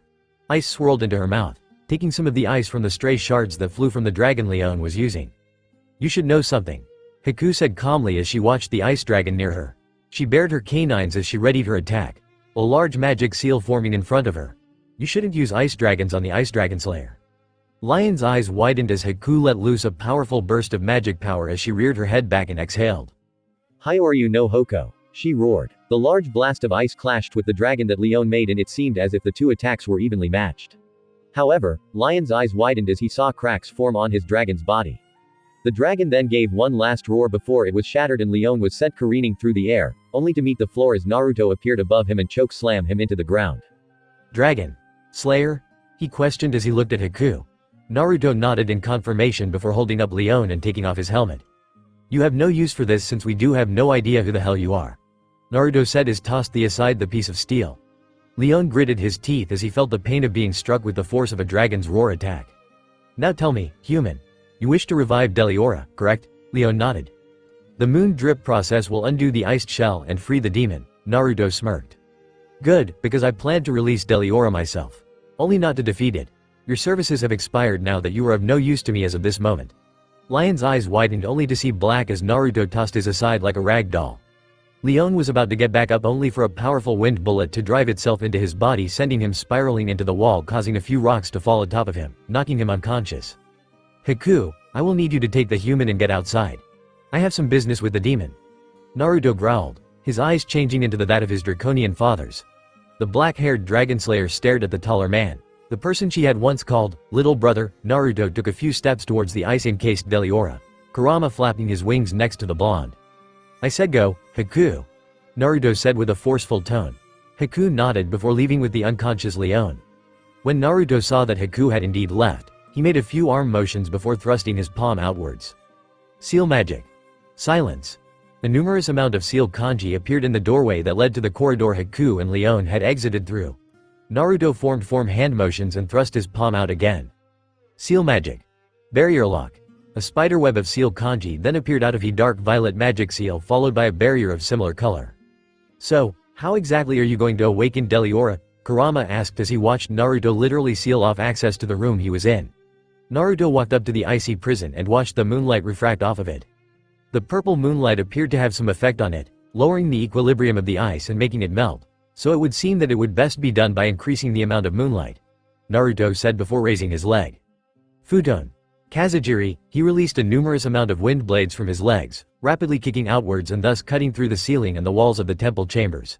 As he did that, the room was flooded with the oddly colored moonlight. Naruto then made a few hand motions and unlocked a pocket dimension before taking out his magic pen that people often used for rune magic, but what Naruto used for his more complex seal magic formulas. He then began to draw in a complex seals formula into the earth, forming a large circle around the glacier that was Deliora's sealed form. After a few minutes, Naruto had finally finished, shaking his wrist to get rid of the stiffness in the joint. Alright, it's done. Naruto said as he sealed away his magic pen. He quickly ran through numerous arm and hand motions as if he were slashing the air before raising both palms and slamming them on the ground. Seal magic. Focus. Naruto called out as a large magic seal appeared above the ice prison of Deliora. Suddenly the moonlight began to focus through the magic seal, as if it were sunlight being focused through the lens of a magnifying glass. The moonlight focused more intensely on the ice prison and thus it began to do the impossible.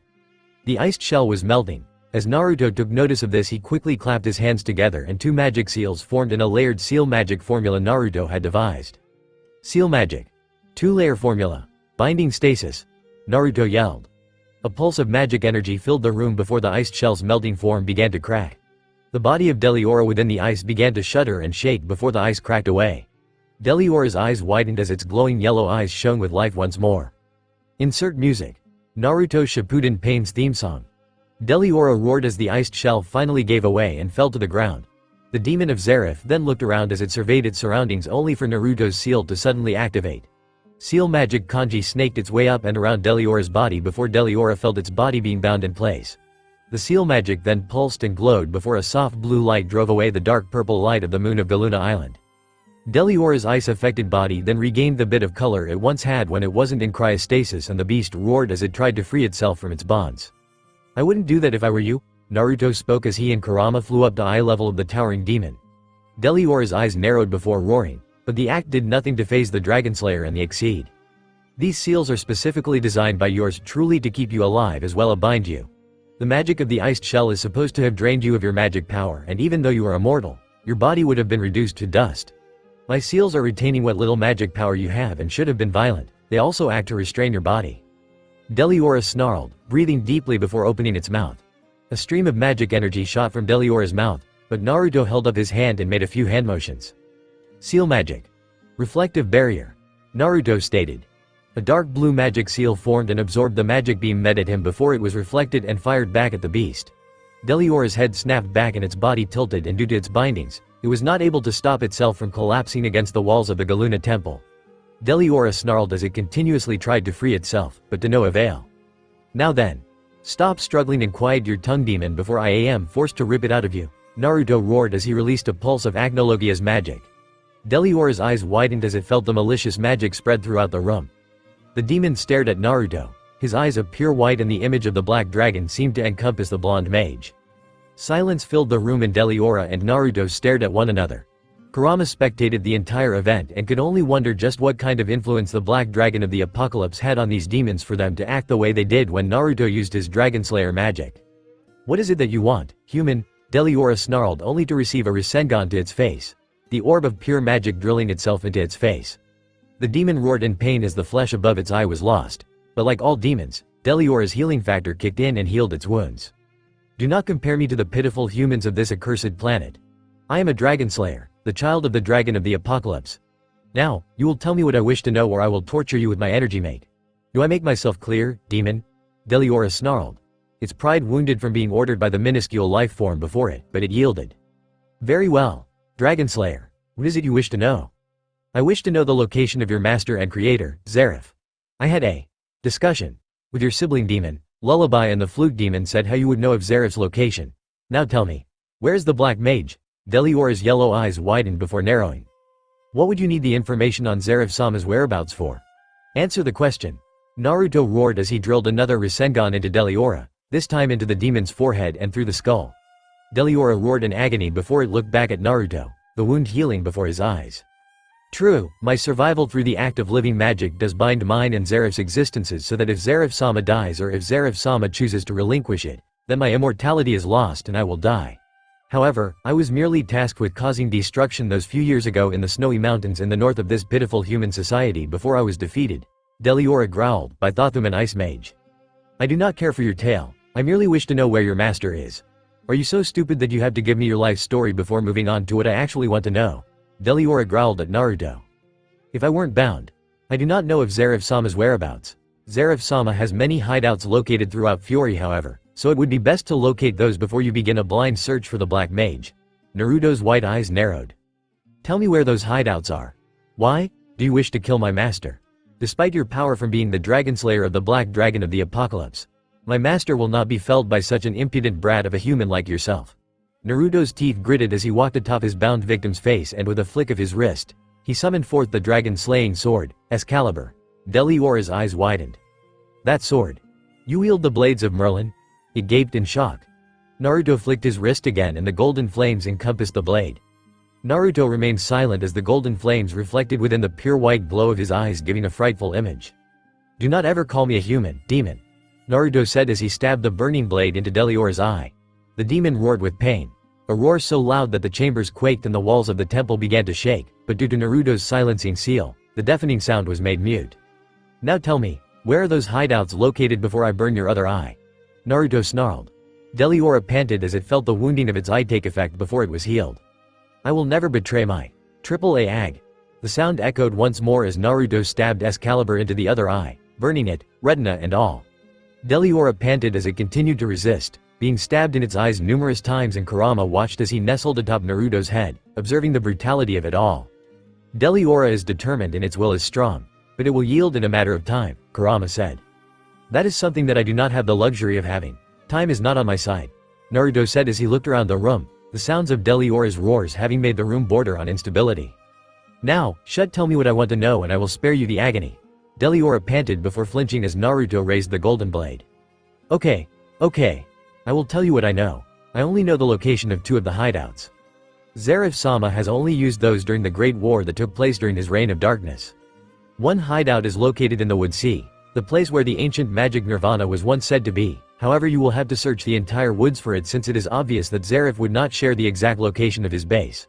The second one is located in the ruins of the ancient kingdom of Camelot, where Zeref's great-great-great-grandfather, Merlin, the creator of the blade you now hold, had once lived his life. Naruto and Kurama stared at the yellow-eyed demon. Camelot? The kingdom's ruins still exist. Modern archaeologists are still searching for those lost ruins. Where are they? Kurama asked. Well and exceed. It has been nearly 200 years since I last saw a citizen of Edolis. Deliora ignored the question as he watched the winged cat. Answer the question before we burn out your eye again. Kurama snarled as he formed a crimson fireball in his paws. Deliora's eyes narrowed before looking out of the hole in the temple Naruto had formed.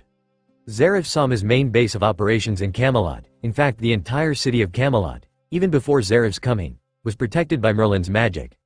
The legendary first mage had done so to prevent the kingdom from ever being found and harmed. Camelot is located to the far east, outside of Fore. Naruto quickly opened a pocket dimension and withdrew a world map showing the entire continent of Earthland and presented it to the immortal demon. Where? Which country? Deliora scanned the map with his golden eyes before gesturing to the large landmass far east.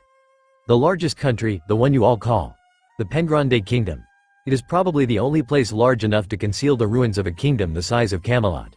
Of course, with the kingdom being in ruins, it may not be that large anymore. Also, it appears that you will have to pass through a majority of the other countries of Earthland in order to reach the Pengrande Kingdom. The Pengrande Kingdom? It is rather strange for something to take place outside of Fury. Very well. The information I have from you is now sufficient, demon. Note that if he is not present in those hideouts, then your search would have been in vain. Zareth-sama was lost 400 years ago, so the probability of you finding my master is very slim. Apocalypse Dragonslayer. Naruto faced Deliora, his white eyes shining. I'll take what I can get, Naruto said as he snapped his fingers. Deliora suddenly felt the seal bindings wear off and he stood back to his full height. The demon grinned widely as it clenched its hands into fists. You shouldn't have done that. No, you should know that I always know what I'm doing.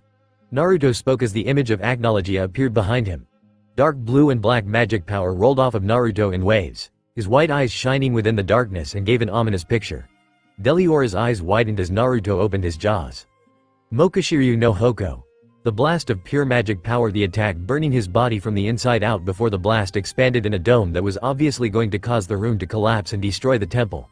Naruto grabbed Kurama before disappearing into the wind as the blast radius of his attack continued to increase. Outside Galuna Temple, Naruto and Kurama appeared outside where Fu, Chome, Haku and the downed member of Team Leon were waiting. So how'd it go? Fu asked. Naruto looked at the Wind Dragonslayer before gripping her shoulders and positioning her a few feet to her left. Before she could even question why the blonde did that, the gargantuan temple before them suddenly exploded outwards from Naruto's attack. A bit of rubble flew out from the areas that managed to avoid disintegration from Naruto's attack, which continued to increase in size and form a large crater in the ground. A large rock flew through the air before landing in the exact spot where Fu had been standing before Naruto moved her, causing her to sweat drop.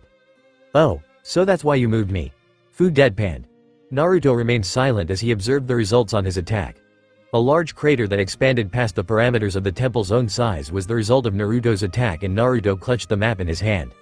So, Camelot still exists, he thought with a mental smirk. Naruto then turned to the members of Team Leon who were now beginning to stir. What happened? Sherry asked. Yuka and Toby both groaned, clutching their aching skulls while Leon merely shook himself as he awoke. Hey, where am I?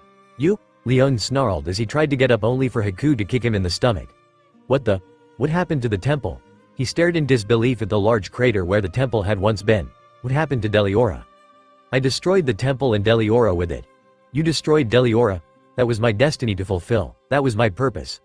Without having fulfilled my purpose to kill the demon that killed my teacher, I have nothing, Leon roared in rage. Naruto bent down to Leon and stared at him with the cold, unforgiving gaze that his blue eyes seemed to remain in. Listen, human. I don't give one damn about your purpose in life, but if you say you all lack purpose, if you lack something to do, then become my subordinates. Serve me and you will find purpose again. Serve you? The members of Team Leon exclaimed. You can't be serious, Toby exclaimed. Naruto stood back up. No, I am quite serious.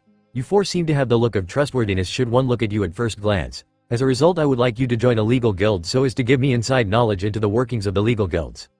My spy network needs more members, and as a result, I know that finding members that are more than capable of performing the duties I wish to be done would be tedious, ergo I will take what I can get. Spy network? Sherry asked, her eyes widening. Just who are you? Yuka asked. Naruto's blue eyes stared at them as his blonde hair waved in the wind.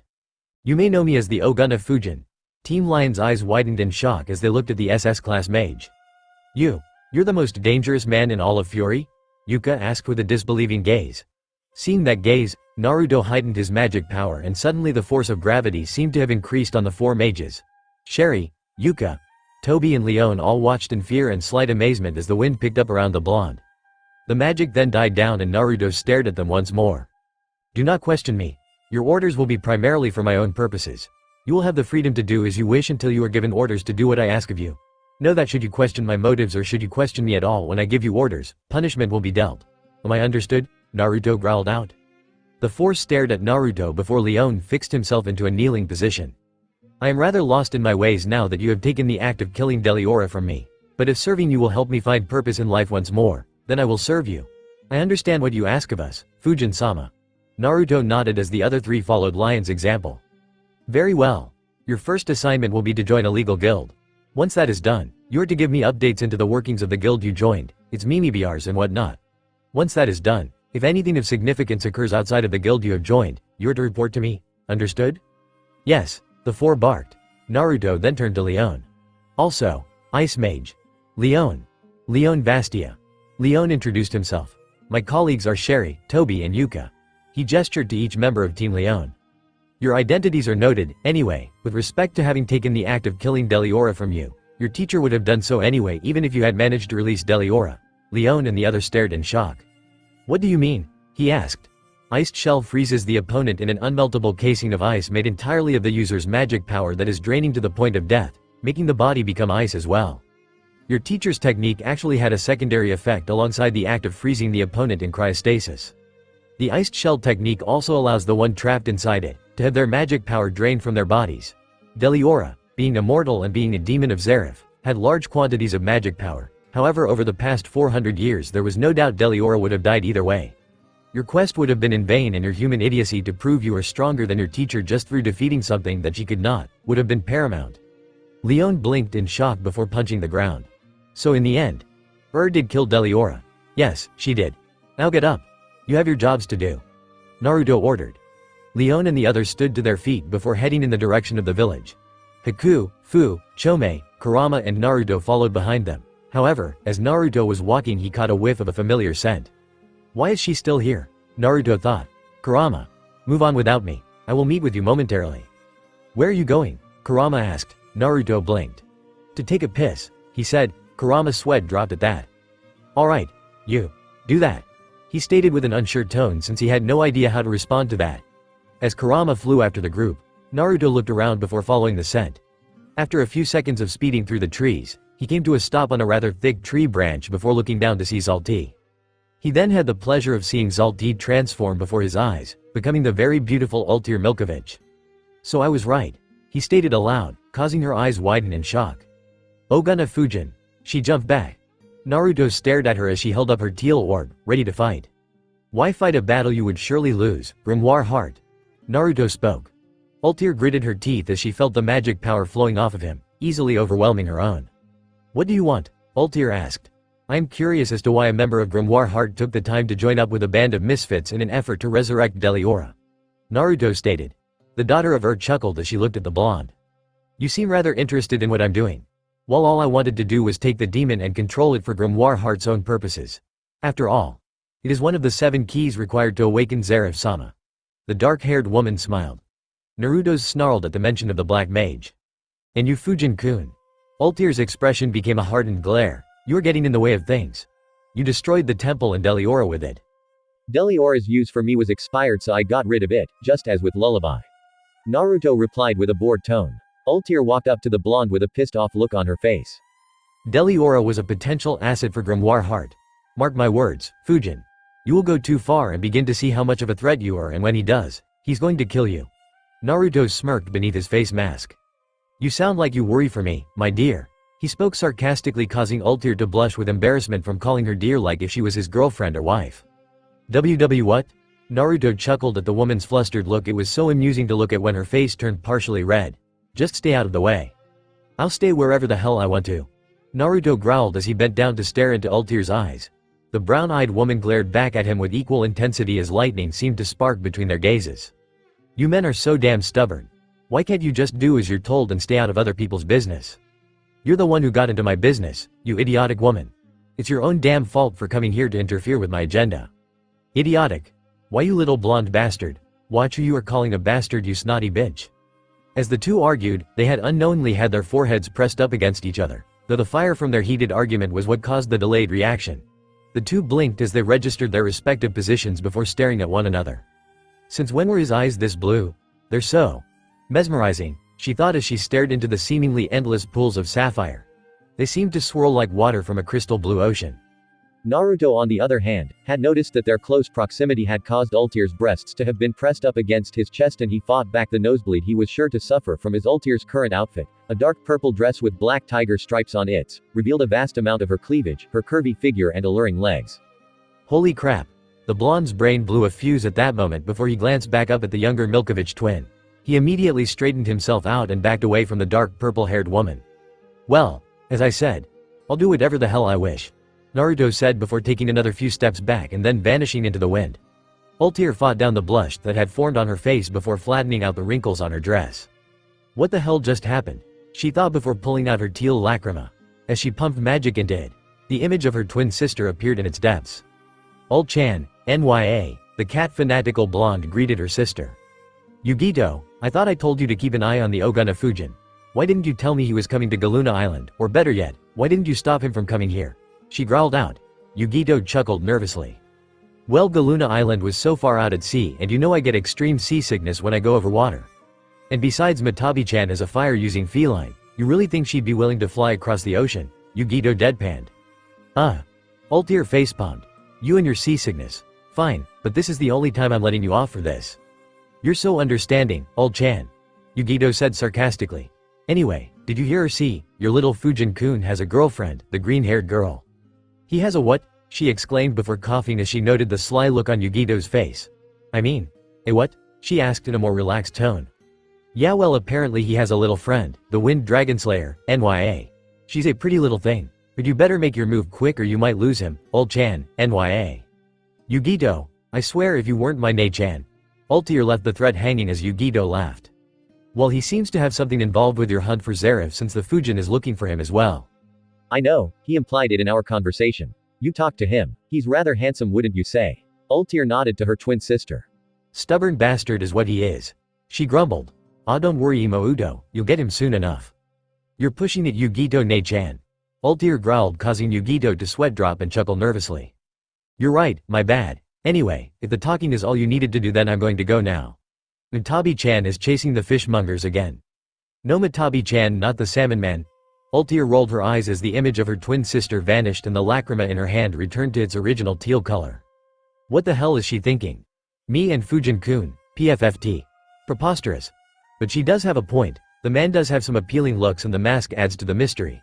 No, bad Altair. Focus, you need to focus on doing what is needed for the true world of magic and awaken Zarif-sama.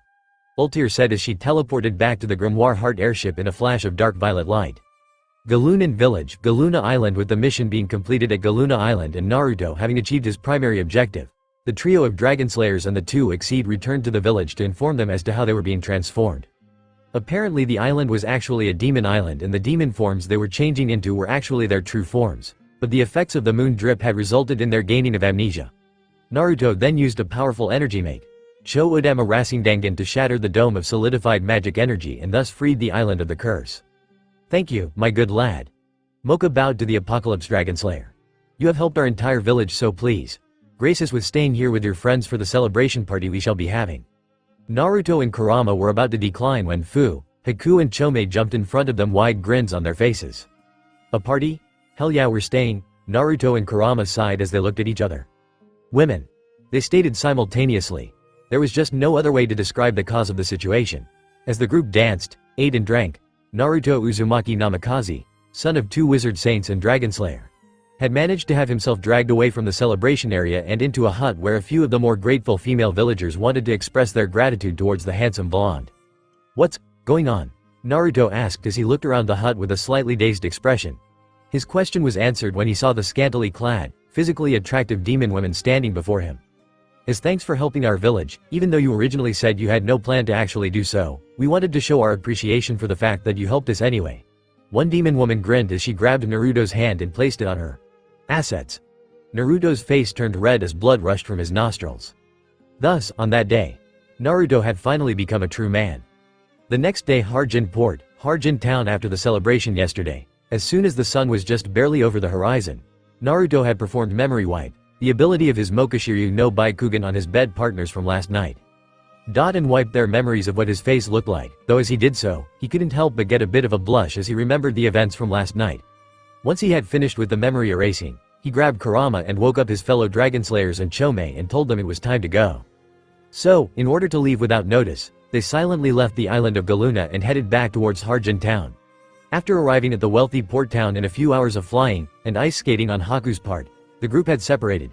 Haku had to take the train. much to her displeasure, but it was the fastest way to reach Zabuza's house. "I'll see you again, Naruto-kun. Hopefully we can go on more missions together again." She smiled softly at the taller blonde. Naruto nodded before turning away. "I'll see what I can do, Haku." He gave her a small wave. The Ice Dragonslayer gave one final hug goodbye, much to his surprise, before departing. As Haku left, Fu and Chome were already getting ready for their flight back to Lupinus Town. Well, nabbing out in the field where the action is much more fun than doing this gathering information thing. Maybe you could hook me up with another request like this. If you got more missions like this, I'd be glad to follow your orders, despite having to listen to you.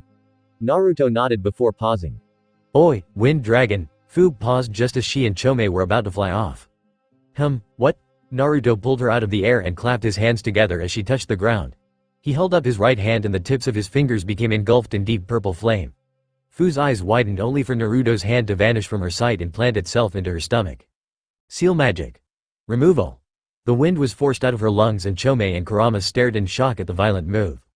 "Naruto, what was that for?" Kurama asked so that Chome and Fu wouldn't make an outburst since he voiced their question. "I removed the Amaterasu formula number 56 from her body." The three stared in shock at the Apolcob's Dragonslayer as he dug his hands into the pockets of his cloak. What? Why? Naruto looked at the daughter of Cyclonus with a look of respect, something he had never given her and she could have been imagining it but also apologetic. "Your performance on this mission has shown me that you are willing to obey my orders with little to no questions, though you annoy me when you do ask, thus I see you fit to no longer bear the seal on your stomach. I have now found that you are trustworthy, but know that I still can keep an eye on you through the communication seal I gave you." Fu stared in awe at the blonde. Really? Naruto nodded, but his respectful look dropped as his face hardened. "But know that I will not hesitate to punish or kill you should you commit treason." Fu and Chome's sweat dropped at that. "Of course, there's always a catch." They mumbled simultaneously. "Well, see ya Naruto." Fu and Chome then took off back to Lupinus Town, vanishing in a gust of wind and a sonic boom. Naruto and Kurama looked at each other before Kurama gained a large grin on his face. "What?" Naruto deadpanned as he looked at the crimson and black furred feline. "Nothing, just that. I know what you did last night." He whispered into Naruto's ear. The blonde's eyes widened and he blushed as he looked at the Exceed. Why you? Idiot Kitsune cat. It's not something to be ashamed of. You're finally a man. And the fact is you did it with 6 of them. And you were the last one to go down. I'm proud of you, brat. Naruto growled as he grabbed the winged cat and slapped Kurama's face silly. "Shut up, you stupid cat," he roared. After a few minutes of seemingly playful combat that resulted in 2 buildings being brought to the ground, Naruto and Kurama left Harjin town and began to walk down the path that exited the town. "So what do we do now?" Kurama asked as he flew next to Naruto's walking form, though judging from what Deliora told him, Kurama knew exactly what the next objective was. Deliora said that Zeref's hideouts are located in the Wood Sea and one in the eastern kingdom of Pengrande. "I suggest we head for the Wood Sea first," Naruto said as he pulled up and adjusted his face mask, a force of habit. "Can't we take a break, brat? You've been going on overdrive ever since you learned Zeref was alive," Kurama said. Naruto's eyes narrowed as he continued to walk, cloak billowing in the breeze. Zeref is a human that cannot be allowed to exist. His mere presence resulted in a titanic war that nearly tore apart the continent. "I will find that black mage and when I do, I will show him why one does not mess with the Apocalypse Dragon," he snarled. Unknown location. Fury Gildart sighed as he walked through the forest and looked at the directions Kana had given him when he had asked for the latest update on the Oguna Fujin's whereabouts. "I wonder if she's right about this. I mean sure, she's accurate, but that's not to say she's always right," the red-haired S-class mage said to himself. Gildarts then grumbled as he felt his stomach growl. "Damn, I knew I shouldn't have eaten that last loaf of bread. This 100-year mission thing is really taxing. No wonder they only hand out this mission once every 100 years and the fact that I have Makarov's side mission to do doesn't make things any better," Gildarts grumbled. The S-class ace of Fairy Tail trudged through the forest before breaking through the trees and sighed in relief as he was met with glorious sunshine. "Ah, sunlight, oh how I have missed thee." Gildarts grinned. He fixed the small bag he carried on his back before continuing his walk. Gildarts then followed the path, his eyes closed off to the world around him as he walked straight along the path he was on. However, he suddenly felt something bump against his shoulder. "Sorry about that, my foul." Gildarts froze as his eyes opened, his vision meeting the masked face of one Naruto Uzumaki Namikaze and the feline face of Kurama. Naruto didn't even register the look of shock Gildarts gave him, especially not taking on the fact that Gildarts' face hardened into an angry expression. "Oi!" He quickly turned and gripped Naruto's shoulder. As he did that, Naruto reacted and grabbed Gildarts' hand, twisting it at the wrist and forced Gildarts to the ground and then kicked the red-haired mage away. Gildarts rolled along the ground before getting back up to his feet in an instant. Insert music. Fairy Tail Dragonslayer. Do not touch me, human. Naruto snarled. Gildarts glared back at Naruto, the description of what Makarov filled in his brain before his rage roared in his ears. Are you the Oguna Fujin? Gildarts growled out. Naruto's eyes narrowed and Kurama jumped down from atop Naruto's head. My identity is none of your concern. Now move along before I kill you, human, and believe me when I say I am no stranger to taking a life. I know, your statement merely confirms the answer to my question. Oguna Fujin, I am Gildarts Clive, S-Class Mage and Ace of Fairy Tail. S-Class Mage? If you were on the level of that Titania, then you would know very well that you will fall before my might like she did. Naruto growled. I assure you, I am on a level that surpasses that of Urza's. Gildarts said as his magic power burst forth in the form of a tower of silver and white energy. Naruto felt the force of the magical pressure before his eyes widened as he sensed the magic power was at a level close to his own and his facial muscles tugged upwards. Interesting, the blonde thought as his face now bore an insane grin. And I am here to deal the payback for what you did to my friends. You nearly killed Natsu and Urza and you dared to insult the name of Fairy Tail and what we stand for. I will not hesitate to make sure you are dealt with, Fujin. Naruto's grin grew wider as his pupils became vertical slits. For the first time since he was a kid, Naruto was shaking with excitement and eagerness. You wish to take me on, Gildarts Clive of Fairy Tail? Naruto questioned his opponent with a hidden smirk. You Fairy Tail mages are starting to become a thorn in my side. Your end shall be one I will take great pleasure in bringing about, Gildarts. Naruto adjusted his face mask before turning to Kurama. Kurama. I would like to teach this Fairy Tail mage a lesson, so I request you stay out of this. Kurama sprouted his feathery wings, surprising Gildarts at seeing a winged cat like Happy. Just don't destroy the country, brat. Naruto ignored his winged companion before the kitsune costumed cat flew a good distance away from the soon-to-be battlefield. You will pay for what you did to my nakama. Gildarts snarled. Naruto slipped into a fighting stance as both fighters flared their magic power to incredible levels. Bring it on, Naruto said in a challenging tone. The wind picked up around them both as they stamped their feet on the ground and pushed off, their fists drawn back. The two powerful mages then released simultaneous battle cries and the two fists clashed, and the battle began. Omake won as the two argued. They had unknowingly had their foreheads pressed up against each other, though the fire from their heated argument was what caused the delayed reaction. The two blinked as they registered their respective positions before staring at one another. Since when were his eyes this blue? They're so mesmerizing, she thought as she stared into the seemingly endless pools of sapphire. They seemed to swirl like crystal blue water from the ocean. Naruto, on the other hand, had noticed that their close proximity had caused Ultir's breasts to have been pressed up against his chest, and he fought back the nosebleed he was sure to suffer from his Ultir's current outfit. A dark purple dress with black tiger stripes on it revealed a vast amount of her cleavage, her curvy figure and alluring legs. Holy crap! The blonde's brain blew a fuse at that moment before he glanced back up at the younger Milkovich twin. He immediately straightened himself out and backed away from the dark purple-haired woman. Suddenly a bright white flash went off in the nearby bushes and both mages turned to see Yugito, Matabi and Kurama suddenly pop out of said bushes with a photolacrima in their hands. "Aw, look how cute you two look, NYA, Yugito laughed. Ul-chan, I never thought I would see the day when you got this close to a man. The Bakaneko was clutching her stomach from laughing so hard. Oi, Brad, good call. I like this one, she's got a fire in her eyes. Kurama grinned as he pointed to the blushing, angry female. Kurama. Give me that photolacrima if you wish to live. The trio grinned widely as they held up the lacrima containing the image of the two mages. And if we say no? The three asked simultaneously. Naruto and Ultir looked at each other and then at Yugito and the two exceed in front of them. Call a truce so we can kick their asses, Ultir asked as she cracked her knuckles. Gladly, Naruto said as the wind picked up around him. Arc of time. Fast forward. Futon, Furyuden. Ultir's teal orb rushed towards the trio as Naruto sent a large wind dragon alongside it. Kurama, Yugito and Matabi gulped before taking off through the forest. Get back here so we can kick your asses, the two yelled. Young love can't get better than when it's between these two, Kurama commented. Kurama, I'm gonna fucking neuter you, Yugito, Matabi, just you wait. I'm gonna rip your heads off. This will not bode well for the elder Milkovich and the two exceed. End Omake 1 Omake 2 Naruto and Kurama were walking down the path that exited from Harjin town before hearing the sounds of crunching twigs and dry leaves. Suddenly their eyes widened when Gildarts, dressed in an outfit one would wear on a safari, appeared out of the bushes.